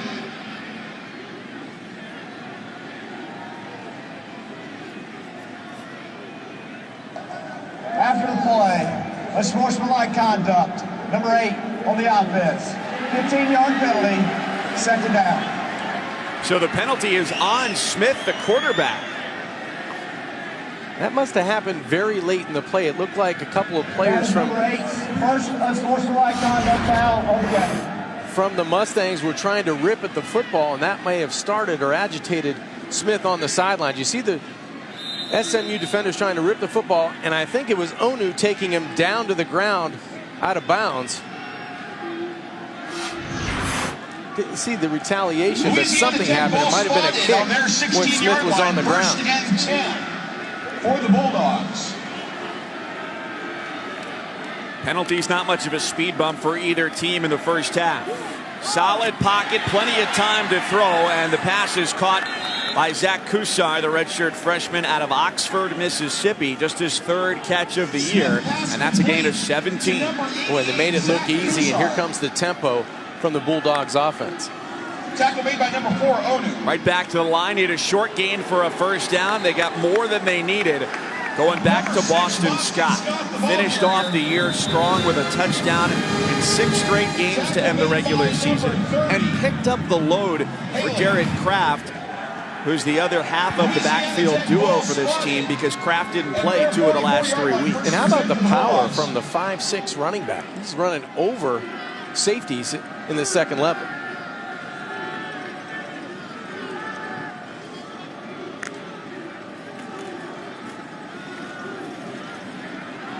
On first down and 10, no gain. Scott the carry. SMU all over it. And a good comeback at the end of the regular season for La Tech, just to get to 6-6, to get to bowl eligibility. They were picked to win the division for the 2nd straight year. Went into week 12 at 4-6. They had to win out to get to a bowl. They beat UTEP on November 18th. 343 yards on the ground in that game. And then in the regular season finale, beat UTSA.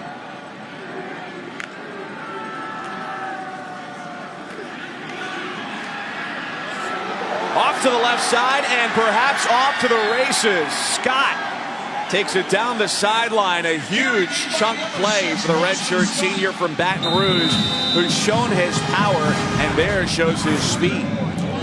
Well, his head coach, Skip Holtz, likes to call Boston Scott the sizzle in the backfield. He's the sizzle and the speed in this offense, and he's able to go outside for 24 yards there to get Louisiana Tech in great field position. Smith on a 5-receiver set throws far too long, but at the end of the play, a flag comes in on the pass intended for Woodard. Might have been some contact by Eric Sutton on the outside against Woodard.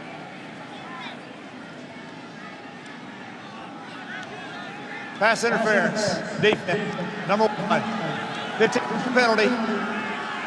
First down. That was the case, Mike, going down the SMU sideline. It looked like Eric Sutton, the sophomore corner, he's going to get his hands on Woodard, push him out of bounds. Maybe a good ad-lib by the wide receiver. Smith certainly not shy to spread it around here.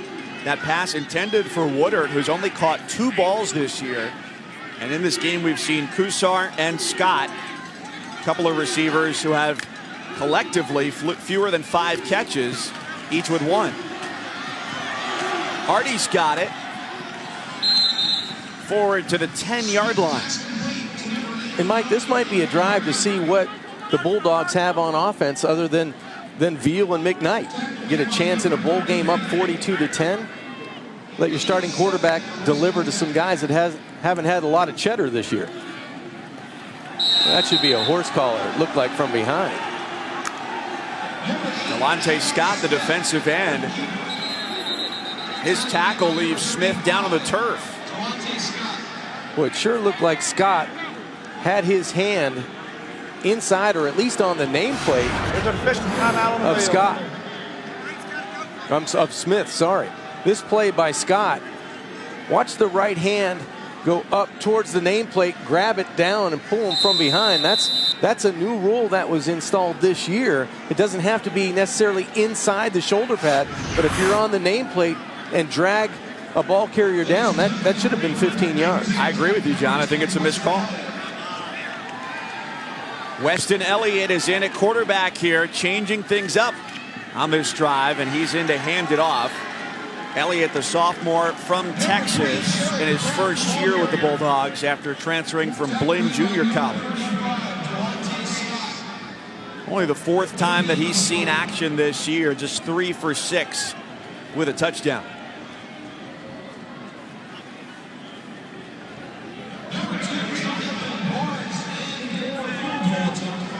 So ball between the hash marks, and it's Barnes to try the field goal. Missed earlier in the game from 37 after a first drive turnover for the Mustangs. This one from 28.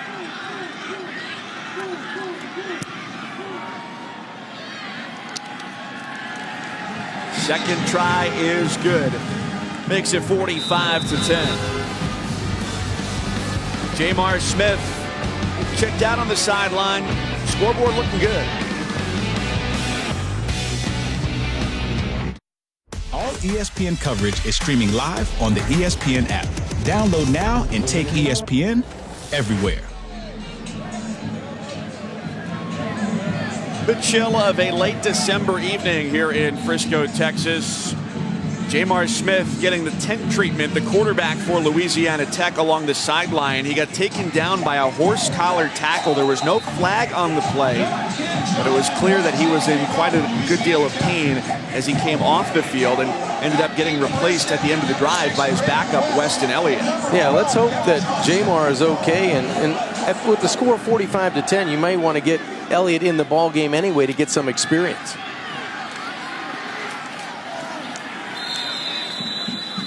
Kevin Johnson, the return man for SMU.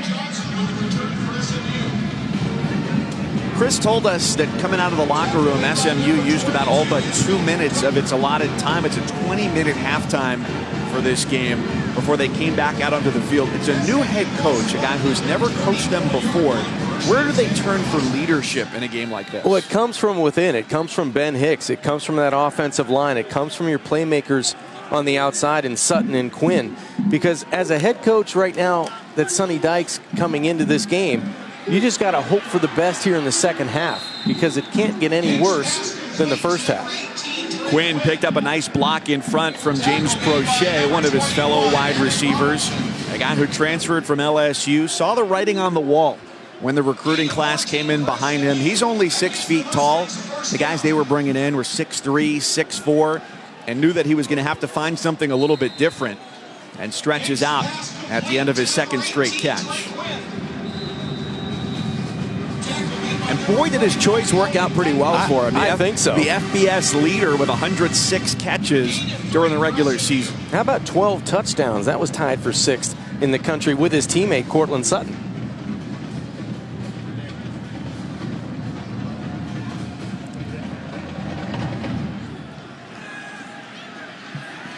Hicks over the middle, intended for Sutton, and incomplete. Brings up 3rd down and 7, SMU.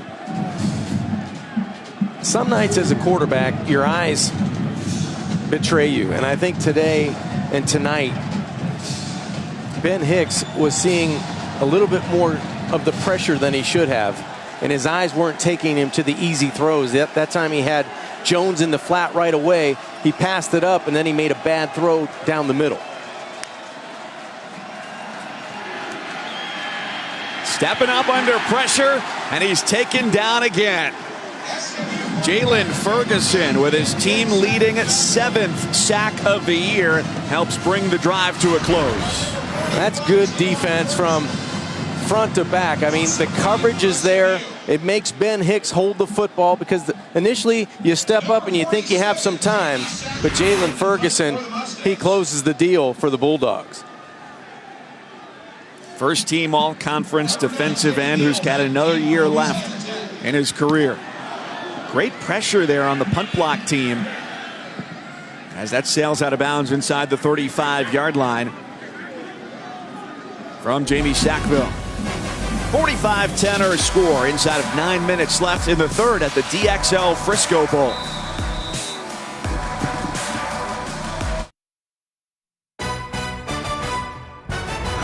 The DXL Frisco Bowl, brought to you by PlayStation Vue. Watch the biggest moments in sports. Try it free today at Walmart. Rock this Christmas with Walmart.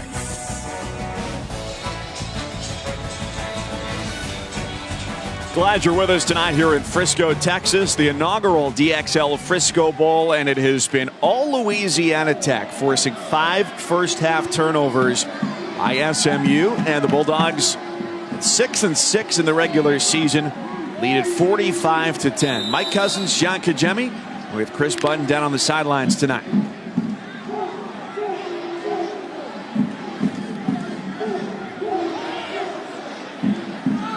Mustangs showing blitz off the corner, and here it comes. Great read as the throw goes to Hardy, eludes the first defender, and a strong tackle has him at a first down to the 45. Gain of 11 on the throw from Jamar Smith, who, Chris, despite having some inconsistencies with his offensive line, had a pretty good relationship with his quarterback's coach. He did. Tim Rattay has really helped him in his development, and the way that they've gone about this is each week they'll take one fundamental. It'll be footwork. The next week it'll be his eyes. The next week it'll be his arm motions, and they'll focus on that one fundamental throughout the entire week. He said that's really helped the kind of slow down the process and really work on things one by one. Well, he's put it all together tonight, Chris, that's for sure. And I think he's grown as a quarterback. We talked about the struggles in the offensive line, not having that continuity in front of him. But in the last 3 or 4 games, it's been solid up front. And I think his play has been reflective of that. And it's a great relationship. Anytime you have a guy with the experience of Tim Rattay, playing at the highest level, coming in for a young quarterback and trying to mold him into what he can be, with the best that quarterback can be. And with the traits that Jamar's displayed, the quick release, the good recognition and quick feet, he has a bright future ahead. They certainly like having Rattay in the program as a guy who played at this school and also spent 8 years in the NFL. Well, Jamar's made great decisions tonight, and he's been afforded excellent field position. He's been able to get into the red zone and deliver the football outside quickly. Here to Teddy Bill, just on a simple screen to the outside, gets a good block. On man-to-man coverage, it's 0, nobody in the back end. He's able to throw just a perfect pass away from the defender. So it's been good protection, but great execution by Jamar Smith. John, you mentioned 0, meaning the number of safeties over the top being none, and that's something that the coaches for La Tech saw a lot on film, and SMU hasn't done as much tonight as they usually did during the season, but when they've exploited the mismatches, the Bulldogs have ended up with touchdowns. Well, that's what coordinator Todd Fitch told us. They have to take advantage of opportunities down the field when it presents themselves. And almost did right there as Deshaun Oliver tried to make a one-handed grab in the end zone. That would have been a highlight reel play. That's absolutely. Jamar giving his wide receiver Oliver a chance to go up and make a play in the end zone. And they've made their share of good catches on the outside. This one almost a one-hand beauty. They get right back to the line, give it to Boston Scott, the running back, for a first down. Like I said earlier, you can see a little bit of what they're doing on offense here is giving it to some of the underutilized guys throughout the year. Oliver with the target there. He's only caught 8 passes this year. Yeah, in that drive before, we talked about Scott and Kuzar and guys like that on the outside that are getting into the rhythm of the offense in this second half.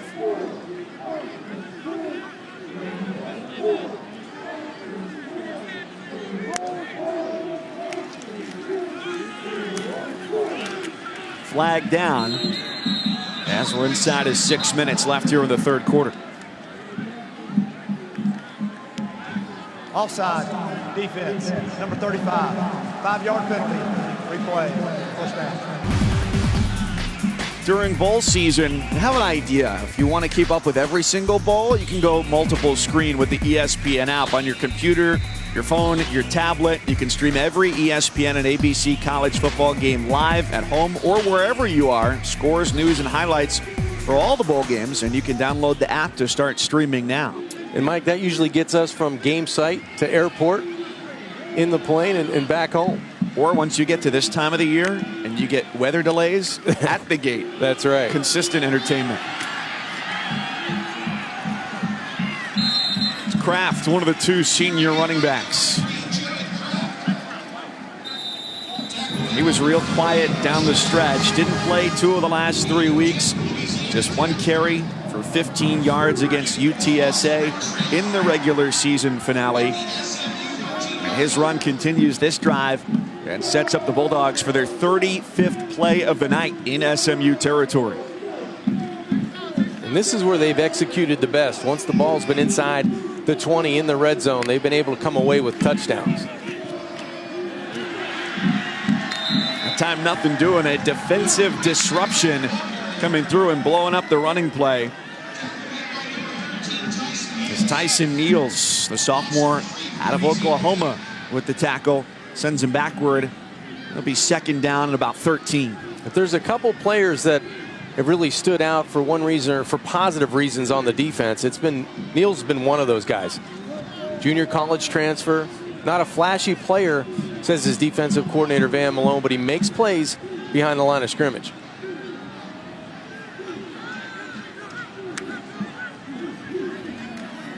Empty backfield for Smith to the end zone. And just too long. If he took a little bit off, he would have had Teddy Veal for his 3rd touchdown catch of the evening. When that's one Jamar would love to have back. I think he saw a blue jersey flash to his left and maybe rush the throw just a touch. But when you're that wide open, you got to be able to hit Teddy Veal. Because even if you get it close, that's going to be 6 points. He knew.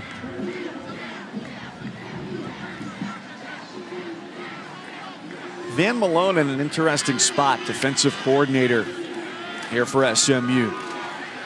Time to throw. Smith, capable runner, flag down.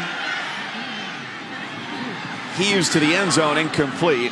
This flag likely going to be against the Bulldogs.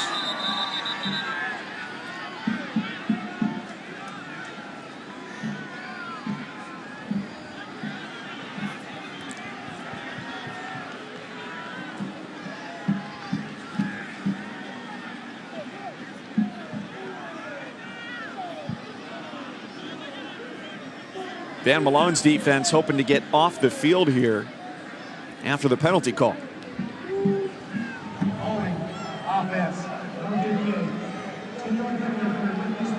Replay, 3rd down. Well, he's the elder statesman of the coaching staff right now, with a good chunk of the offense having gone to Fayetteville with Chad Morris, the departed head coach who went to take the head job at Arkansas.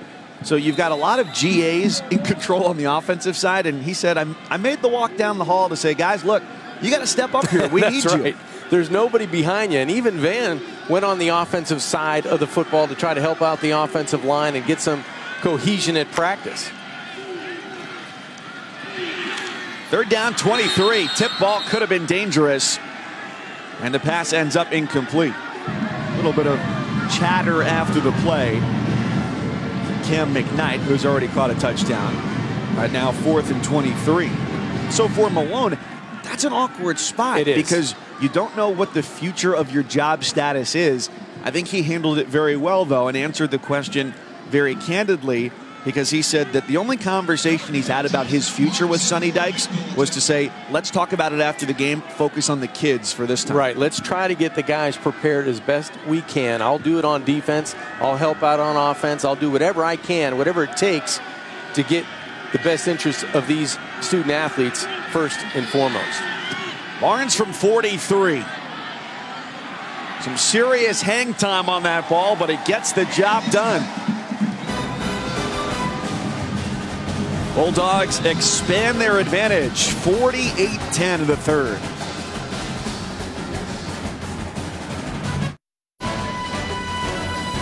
Louisiana Tech another field goal to go up 48-10 over SMU here at the DXL Frisco Bowl at Toyota Stadium, which come the turn of the new year will also be the host to the FCS championship game. Number 1 meets number 2. The defending champions James Madison, a perfect 14-0 against North Dakota State. You just saw those guys. You know what? It's going to be a great matchup. North Dakota State, they don't lose much in the last 5-6 years, but when they did, it was last year in the semifinal to James Madison. The Bison won 5 straight national championships from 2011 until 2015. So last year, a bit of a surprise at the FCS level with the way the championship trophy turned out.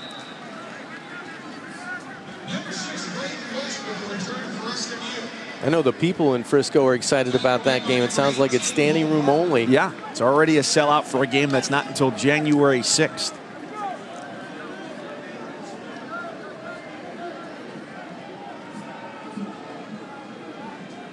Now, Ben Hicks in this offense, just one touchdown tonight, and it was to Trey Quinn, a nice leaping grab over top of Amik Robertson.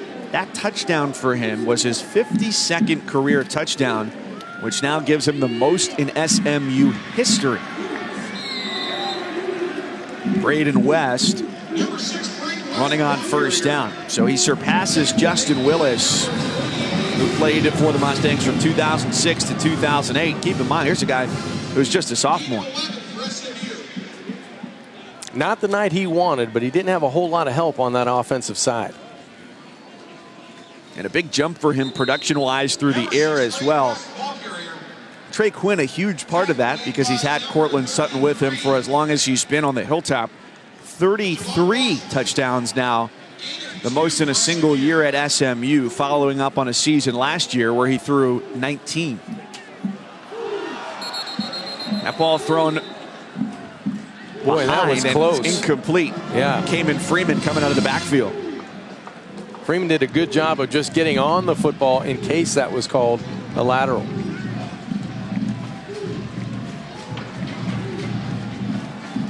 And the body language from Hicks, Yeah. it emanates his frustration. It's one of those nights where it didn't start off well and it got worse. And I think the players around Ben Hicks, they shut it down for a little while, and now they're trying to get some points on the board as this second half progresses. But the rhythm and the timing and the continuity of the offense with all the coaches being gone on that side of the football just wasn't there tonight for the Ponies. He faked the toss to Freeman and then eventually did have to check down to him. Not what they wanted to do, third down, so they've got a punt here, but 2:45 left in the third quarter.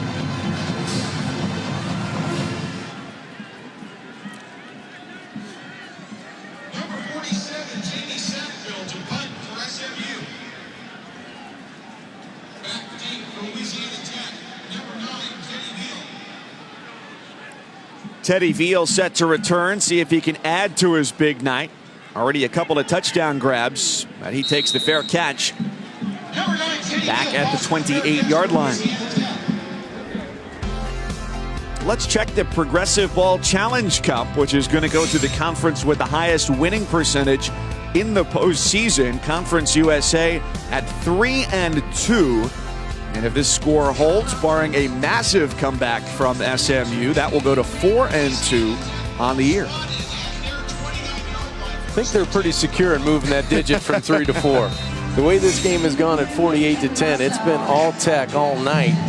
And that defense has really done a great job shutting down such an explosive offense from SMU.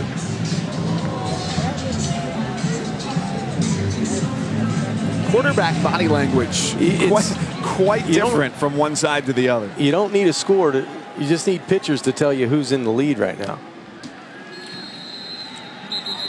Flags come in, delay a game.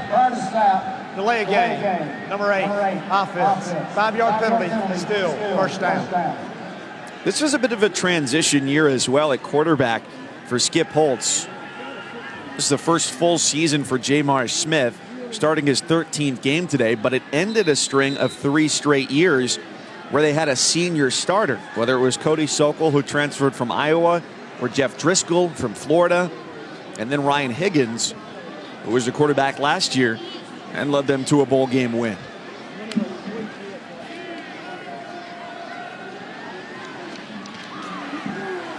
And still showing off that strong arm, his throw right to the sticks as he hooks up with George Scott for the second time tonight. Well, he throws a pretty pass, and it doesn't matter if it's a screen pass or it's a deep dig route down the field. The ball comes out on time, and he has the athletic ability and that quarterback clock to be able to escape pressure and extend plays. And you really get the sense tonight that you're watching this team at its highest capability after how many injuries they dealt with this year. Skip Holtz citing the number that they missed 120 games due to injury during the regular season. It's a loss on first down for Kraft. Well, you mentioned the injuries, and that played a big role in the up and down season, I think, for Louisiana Tech, especially on the offensive line, where you've got different combinations through 6, 7, 8 weeks of the season. You finally get some rhythm where you're starting 5 with regularity over the last 4 weeks, and you find a way to a bowl game, and then you get an explosion here of 48 points through 3 quarters. Smith tried to be elusive and could not escape the grasp of the native Hawaiian Pono Davis.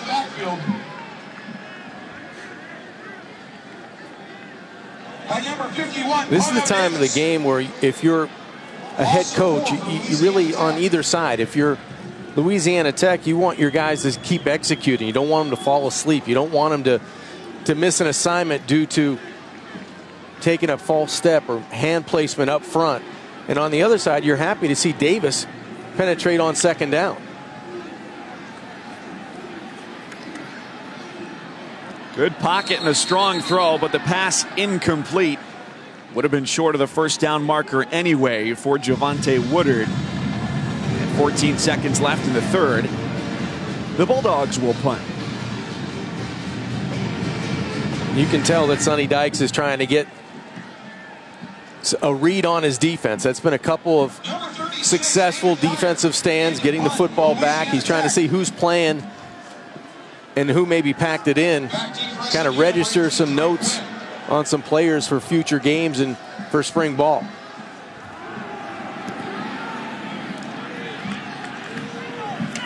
Dyer's kick, a fair catch by Quinn at the 28-yard line. On Friday, December 29th, it's the Goodyear Cotton Bowl Classic from AT&T Stadium in Arlington, Texas, not far from here. Sam Darnold and number 8 USC against JT Barrett and the number 5 Ohio State Buckeyes. Teams that feel like they're right on the edge, could have gotten in, left out. This one will be a good one. 8:30 Eastern, 5:30 Pacific. And a great quarterback matchup as well. It is, both led by guys that have done it in different ways. Sam Darnold from the pocket, strong thrower, and Barrett, what a comeback after the knee injury and surgery, and leads the Buckeyes to that Big Ten championship. 3 quarters in the books here in Frisco. Good night for Louisiana Tech, up 48-10 with 15 minutes to play. On their way to finishing off the season at 7-6, the defense has been the star of the show. The Bulldogs have certainly been good dogs. Watch me do this. Since 2012, I've been the coolest. If you do not get it, you're foolish. That's what they are when we come around. Watch me. My left stroke just went viral. Got power, poison, pain, and joy inside my DNA.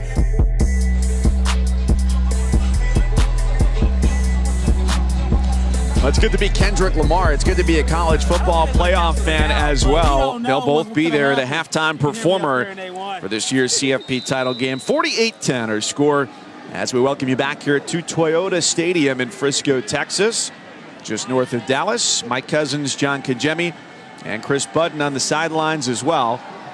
This first down throw from Hicks goes too tall to the sideline. Let's go down to the sideline and check in with Chris.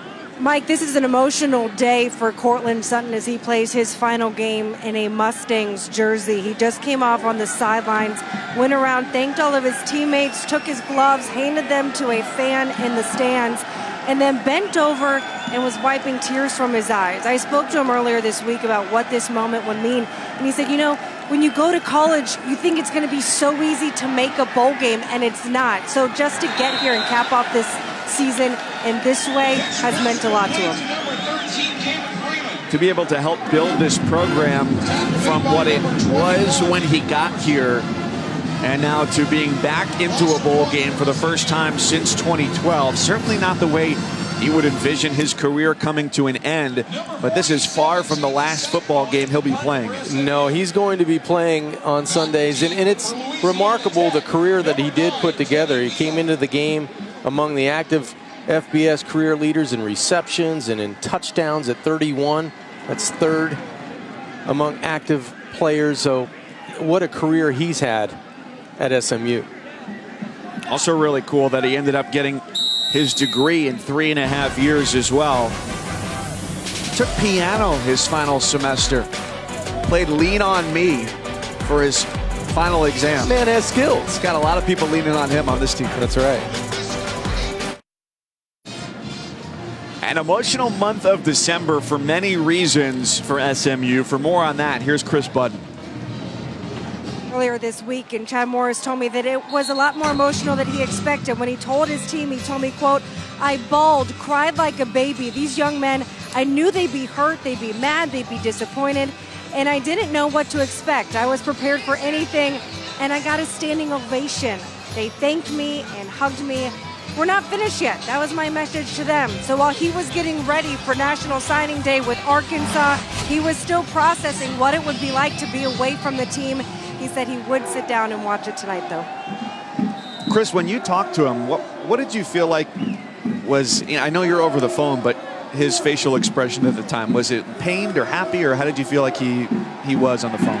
I think he was still confused on how to process the emotions because he still felt like he was abandoning them, especially everything that he had brought this team to. He talked to me what it was like to have that feeling to bring these guys to a bowl game when they had never experienced one before. So the elation of that, but then not getting to share it with them. You know, it's a great job for him at Arkansas, and he's excited for what they're starting there. But then how do you process just sitting back and watching it on TV? I've covered other coaches who won't even watch their former teams, but he said he would watch. That's really cool that you know how special it is to him and how much it really means. And you can't pass up an opportunity like that for a coaching job in the SEC West, where the average salary is probably $4.5 million a year. I think it always goes a little bit better for the coach because he's going to meet new people and he's going to a new opportunity and somewhere where the expectations are greater. And for the players, it's a lot slower to process because they're left behind waiting to see what's next for them. Smith off the back foot finds Cam McKnight, who stretches out short of the first down marker. There's uncertainty on both sides, but for the players, it could mean you're not really a focal point of a new system when a new head coach comes in. Yeah, things change with the new system and a new head coach, and looks like SMU may have called a timeout here. With the offense, perhaps unexpectedly, staying on the field on 4th down and 1, up 48-10. See if that holds when we come back to Texas.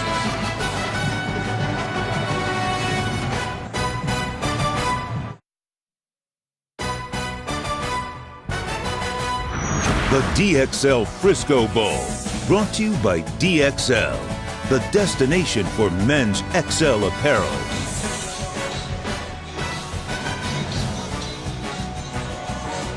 Louisiana Tech in control as they have been since play number 1. Literally, that is not hyperbolic. A turnover on the first play tonight for SMU, and it's been all Bulldogs all night, 48-10. They've got a 4th down here. It was a timeout SMU. They keep the offense on the field despite leading by 38.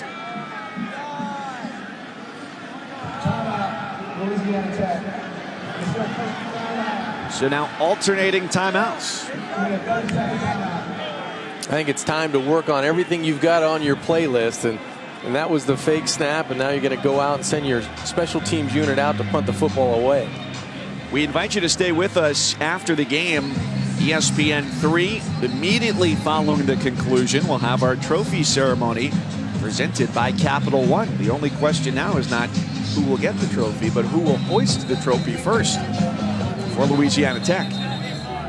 Boy, if it's my decision, it might be somebody on that defensive side of the football. They sparked this team to 48 points in that first half with a couple of pick sixes and pressures and strip fumble opportunities that turned into points for Jamar Smith and company.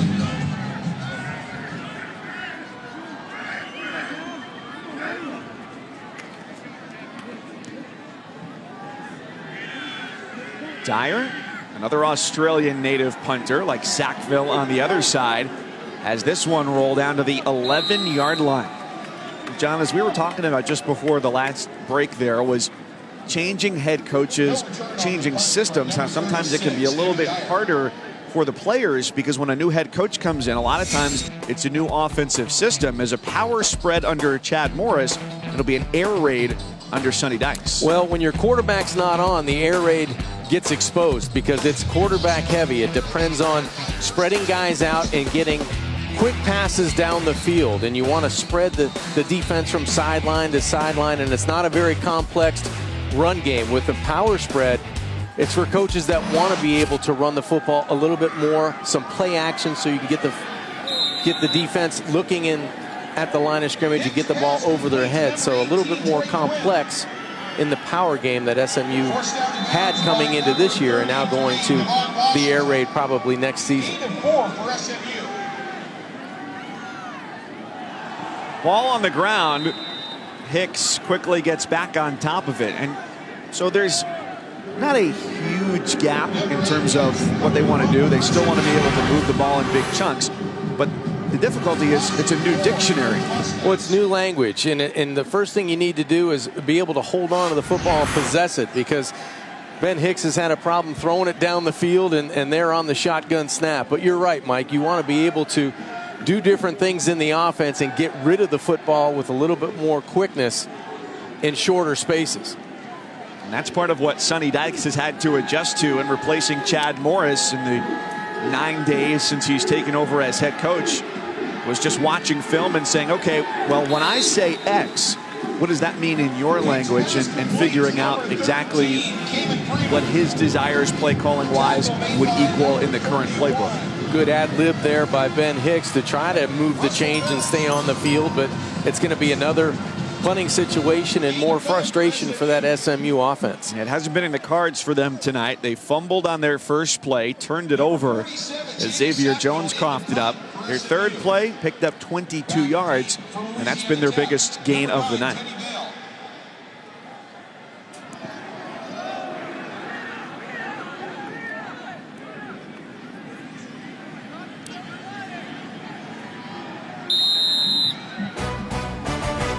La Tech will get it back. 10:40 on the clock.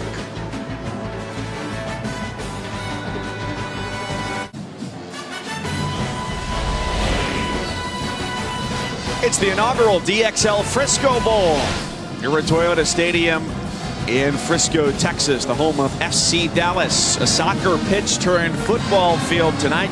Louisiana Tech has taken advantage 48-10, and bowl season continues tomorrow night on ESPN with the Bad Boy Mowers Gasparilla Bowl. The Temple Owls, also out of the American Conference, and the FIU Panthers at the Trop in St. Pete, Florida. 8 Eastern, 5 Pacific on ESPN, ESPN Deportes, and the ESPN app.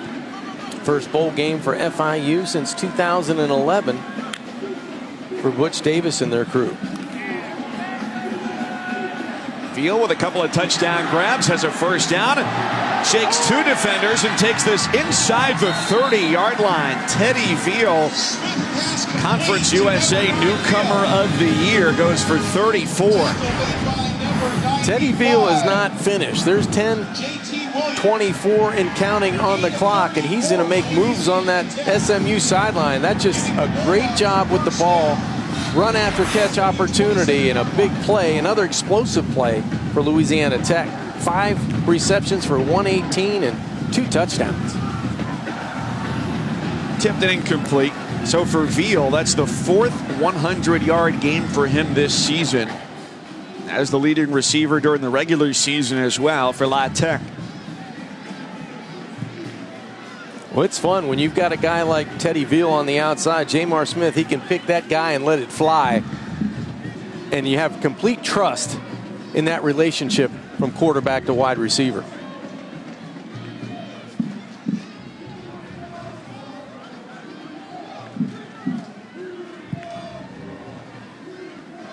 Empty backfield, just a three-man rush, but a perfect play call defensively for Van Malone. JT Williams wraps up Smith. Really good recognition by Williams, the senior from Denton, Texas. Looked like it was going to open right up on that quarterback draw from Smith up the middle, and Williams, all 285 pounds, found the quarterback. It's got to be a frustrating night on offense, but for defensive coordinator Van Malone, he's tried everything. He's tried pressure, he's tried zone coverage, but they've played on a very short field tonight, that defense. They nearly got to Smith a couple of times before he's rushed out of bounds. 3rd and 11, though. He didn't get enough for the first down. Not as though it was a prolific offensive first half for La Tech, though. So the defense holding up to some degree, but a lot of turnovers. And the player down for SMU at the end of that play is Dimrick Gary, the sophomore out of Dallas. Well, you're right. Louisiana Tech didn't have to go far for their points. Took advantage of the turnovers provided by their defense and put the ball in the end zone. Good night for Jamar Smith, Teddy Veal and company, Boston Scott in the backfield.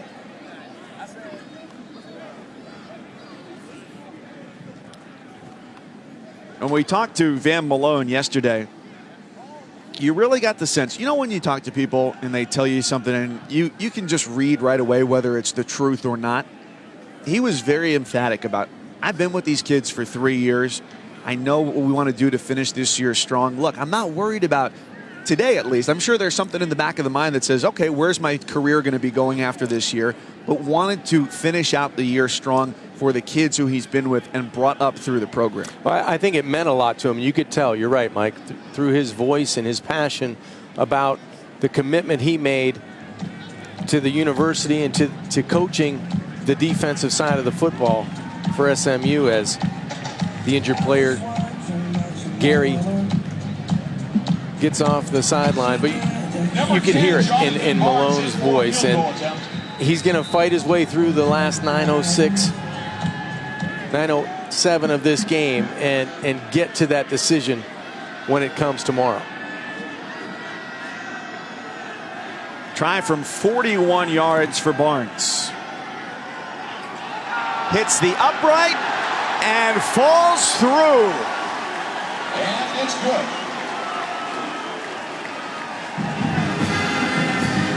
The odds of that are not great, but it has been La Tech's night.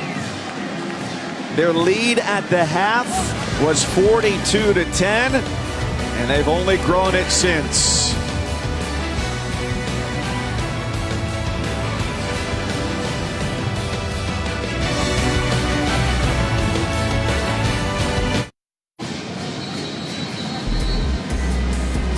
Skip Holtz, Sonny Dykes, and in this case, it's like father, like son. Two guys who have established themselves pretty well in the college football coaching profession, following in the footsteps of their famous fathers. Pretty cool when you can do that. And I had the pleasure of playing against Lou Holtz when he was a coach at Notre Dame, and Spike Dykes, all the great things he did in his career, and guys that talk about your coaches, you know, to this day. That's when you know you've got created a great relationship, and I'm sure both of those guys did with their players. What was the allure like of playing against Notre Dame at that time? Well, I think it's, you know, it was special because you grew up on Notre Dame football, watching the highlights and Lindsey Nelson and all that stuff, and Notre Dame was on TV every week, no matter what. So it was pretty cool. Going in to play at Notre Dame Stadium was probably one of the best places I've played. We've got more college bowls for you Friday on ESPN. Starts at 12:30 Eastern. A couple of 8-4 teams. UAB takes on Frank Solich's Ohio Bobcats in the Bahamas Bowl. Oh, tough assignment there. Yeah. And then Josh Allen is hoping to play for Wyoming as they take on Central Michigan, both games on the ESPN app. Thought this was pretty cool. How about UAB's head coach Bill Clark? He was born in 1968. That's when Frank Zolich, the head coach of Ohio, was in his 3rd year of coaching high school football in Lincoln, Nebraska. That's been a pretty high-scoring offense in Athens, Ohio this year as well for the Bobcats, 14th in the country at 39 points a game. It's probably that Central Michigan-Wyoming game. You're looking at the last games of the collegiate careers for both of those quarterbacks. That's right. For the Chippewas, the former Michigan quarterback, the lefty Shane Morris, and then Josh Allen, a guy who stands 6'5", 233 pounds. Is going to be likely one of the top quarterbacks taken in the 2018 NFL draft. Tackle made by number 30. It'll be interesting to see as the careers go on for both Jamar Smith and Ben Hicks, both younger quarterbacks trying to lead their teams to greater pastures next season. Louisiana Tech trying to get over 6 wins, and then SMU with trying to improve on a 7-5 mark, probably going to 7-6 after this one. Hicks fake walking away, and West has the carry with a flag down at the end of the play. Tackle made by number 91. There is no foul on the play. Results in a first down. With 7:35 to go here in the 4th quarter from Frisco, Texas.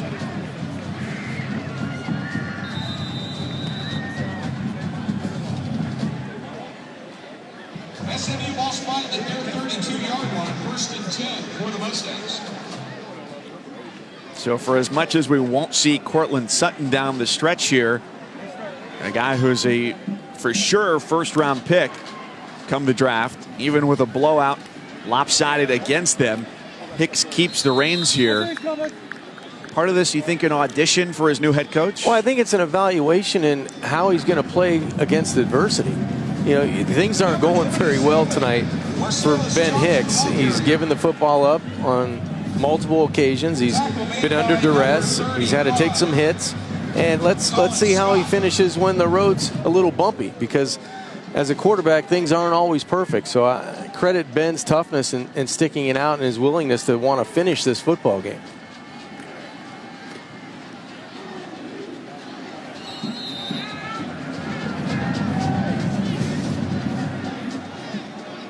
Number 27, Marcellus Johnson, the ball carrier.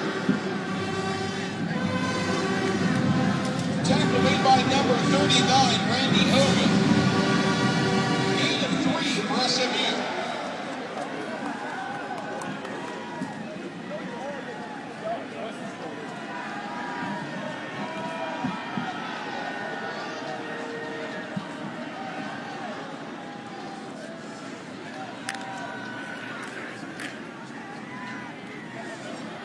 Johnson on the carry. He lost it. Hicks quickly in on the pile. It looked like Tedora may have gotten on that football, Mike. That's the 2nd fumble he's recovered. That's right. He's getting the start at right tackle, the redshirt freshman from right here in Frisco, replacing the normal starter Bryce Wilds, who's out tonight. Spotted at their 44-yard line, 1st and 10 for the Mustangs.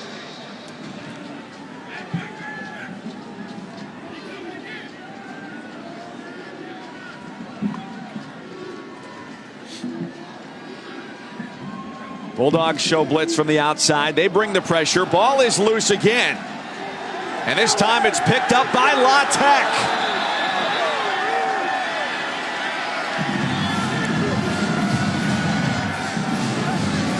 Eric Kenzer, the defensive end, native of Texas, falls on top of it.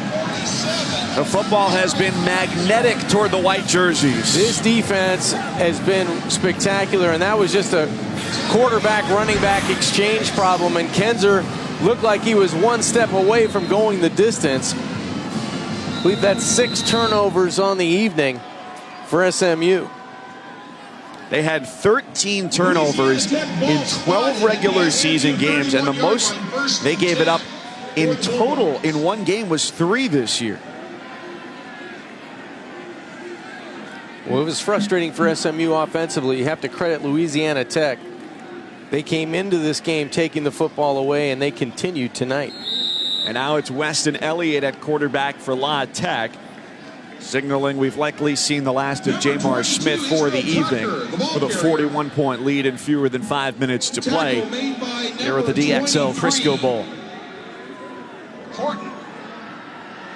Elliott played in just 5 games at Blinn Junior College last year and is in just his 4th this year, having only thrown 6 passes coming into the night.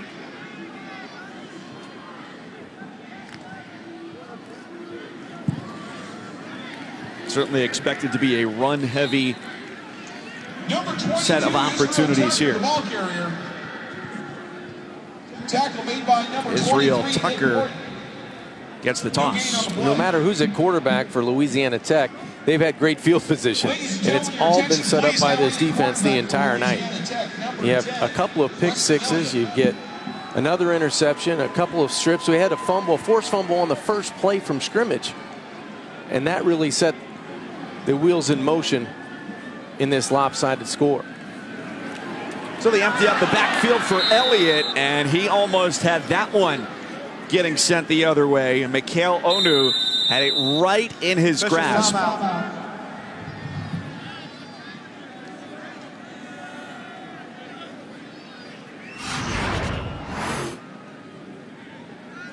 You said Mike Onu almost had this going the other way. He had 2 hands on the football. Can't believe he didn't come down with it. It kind of caps off the evening for SMU.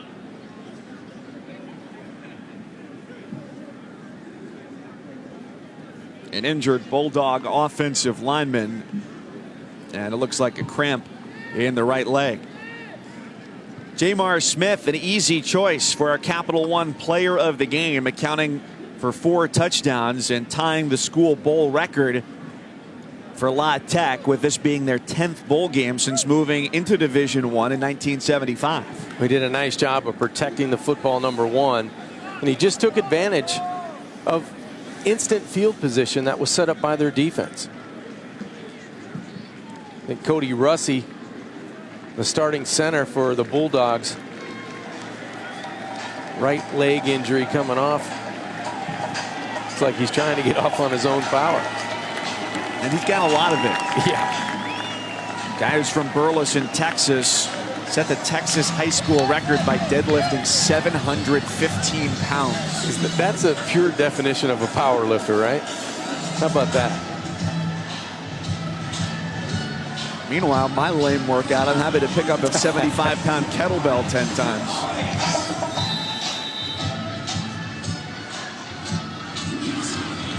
He's going to get a drink, take a seat.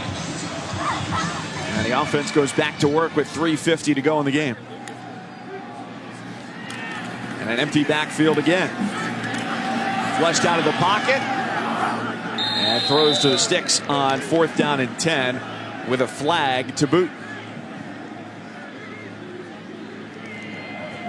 There is no foul to play. The ball crossed the line of scrimmage.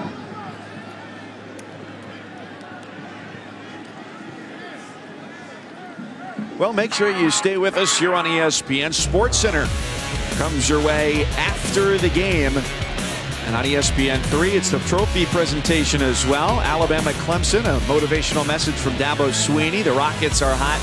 And Ezekiel Elliott will be back on Sunday for the Cowboys after his suspension. And wait until you find out on SportsCenter tonight what happened at the Dean Dome in Chapel Hill. A little basketball intrigue for you to mix in with college football on a Wednesday night. Doesn't sound like it's good for the home team.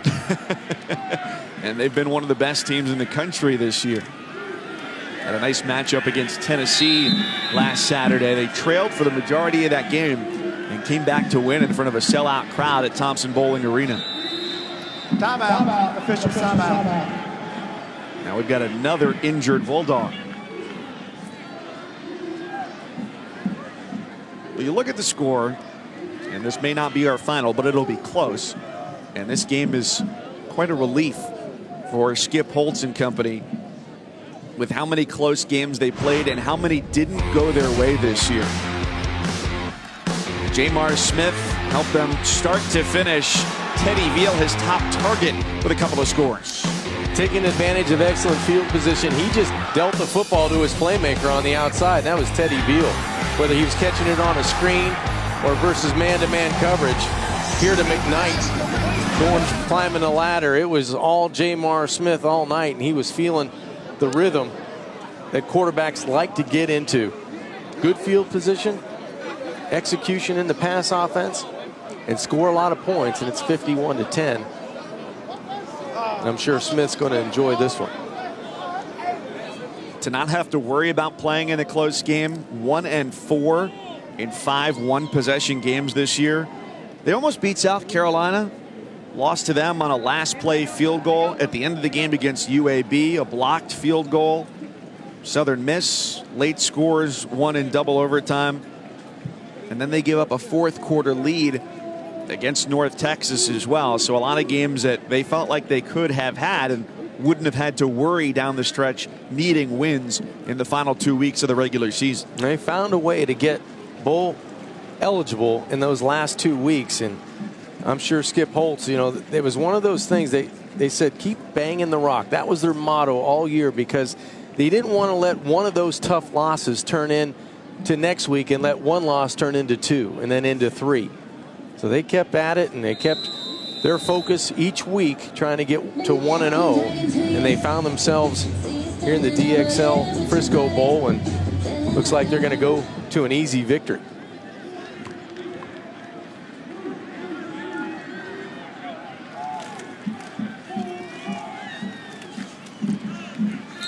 Second down and 3, and a good push. Number 31, and that's enough for a first down for Merrick Pierce. The other cool part of playing in this game is getting a chance to be around the Dallas Cowboys practice facilities as well for these guys who stay in a nice hotel. You eat a lot of good food. You come here, you're certainly going to eat some barbecue. And as we got to see the Cowboys practice facility last night as well, as you'd expect, it's a world-class facility. Absolutely. From start to finish, that building is spectacular. That whole complex at the Star. Now, we walked through there last night, and we got to go through the cafeteria. Unfortunately, it was closed. That was the part that I was the most interested in, is what's the spread look like every day? Park yourself downstairs and have a little bite to eat, huh? Isn't that why you got into sports media, is for the free food? Oh, yeah. If I'd have known that way back when, I should be 175 pounds. 2nd and 3 for the Mustangs.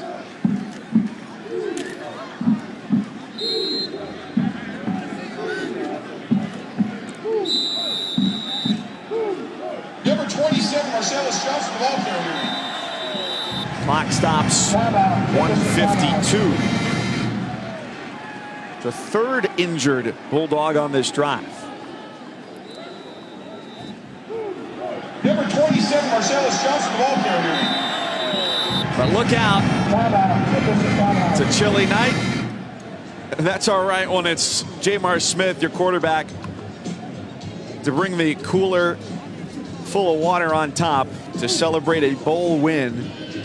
It's been great bowl success for Skip Holtz at the helm of the Bulldogs. You know, he's been all around this area with his bowl games. A winner, the Heart of Dallas, the New Orleans Bowl, the Armed Forces Bowl, and now here in the first year of the DXL Frisco Bowl, they'll be winners as well. Does pretty well in the state of Texas. Well, they mentioned both Coach Holtz and Coach Dykes sitting down yesterday to talk before everything got underway today, just about how important this game was. They announced a home-and-home series that's going to start in 2021 between these two schools, but to be able to get over here for La Tech from Ruston, Louisiana, this is a big area that they recruit. 4-hour drive, I believe it is, and, you know, talking with Skip, he likes where his football team is at. He liked the toughness they've shown, and for Coach Dykes, they've got some work to do in terms of finding the identity of what he wants to do on offense and getting the players in his system going forward. It all started today with signing day, and it's going to continue throughout February to try to stockpile some talent on that roster. When you were deciding between schools and you had a lot of good options laid out for you, eventually choosing Pittsburgh, would you have wanted this early opportunity to sign? I don't think so. Not the way it played out for me. I think every player is probably different. I think that I had narrowed it down, but I used the last couple of weeks to really find my way to Pitt. After the injury, first down and 10. And a pickup of 5, maybe 6 for Pierce. La Tech will finish this season 7-6. Get the trophy here and continue their string of bowl success from 2014 all the way here through 2017. And look at those high-scoring games. This year, came into this game averaging 29 points a game. They had 42 at the half. And they've tacked on 9 here in the second half on 3 field goals. You know, talking before the game, I kind of felt that SMU had the potential to score a lot of points. They're averaging over 40 points a game, being able to rely on Hicks and the combination on the outside. But I just think that the flux on offense with the lack of coaches and preparing for the game and having some continuity issues, and then the turnovers were the big story early. You know, I don't care who's coaching you. When you turn the football over, good chance you're not going to win or not be successful, and that's what happened to SMU tonight.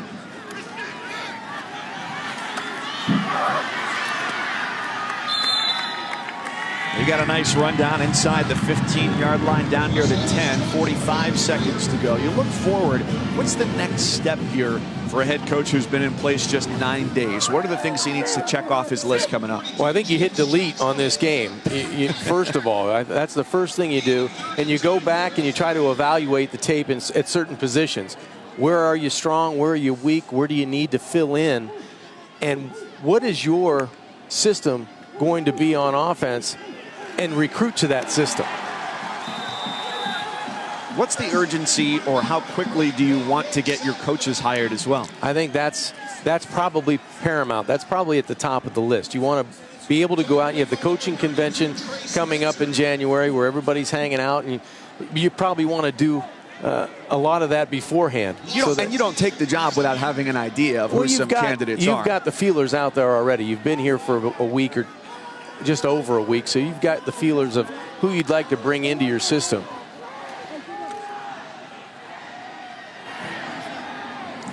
Incomplete to the end zone, 6 seconds left, and an opportunity for one more shot here for Hicks and the Mustangs.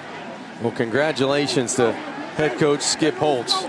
He's done an excellent job this season getting to bowl eligibility, finding wins in the last 2 weeks, and now scoring 51 points. Just a terrific effort by that defense.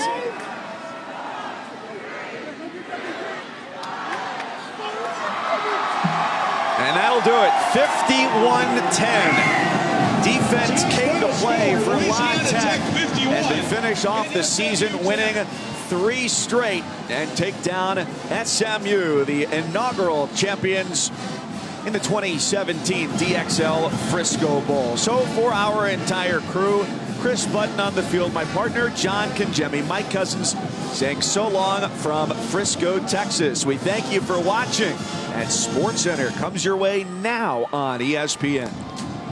Now it is, and here we are. Giddy up, Ponies, Texters, finish Frisco.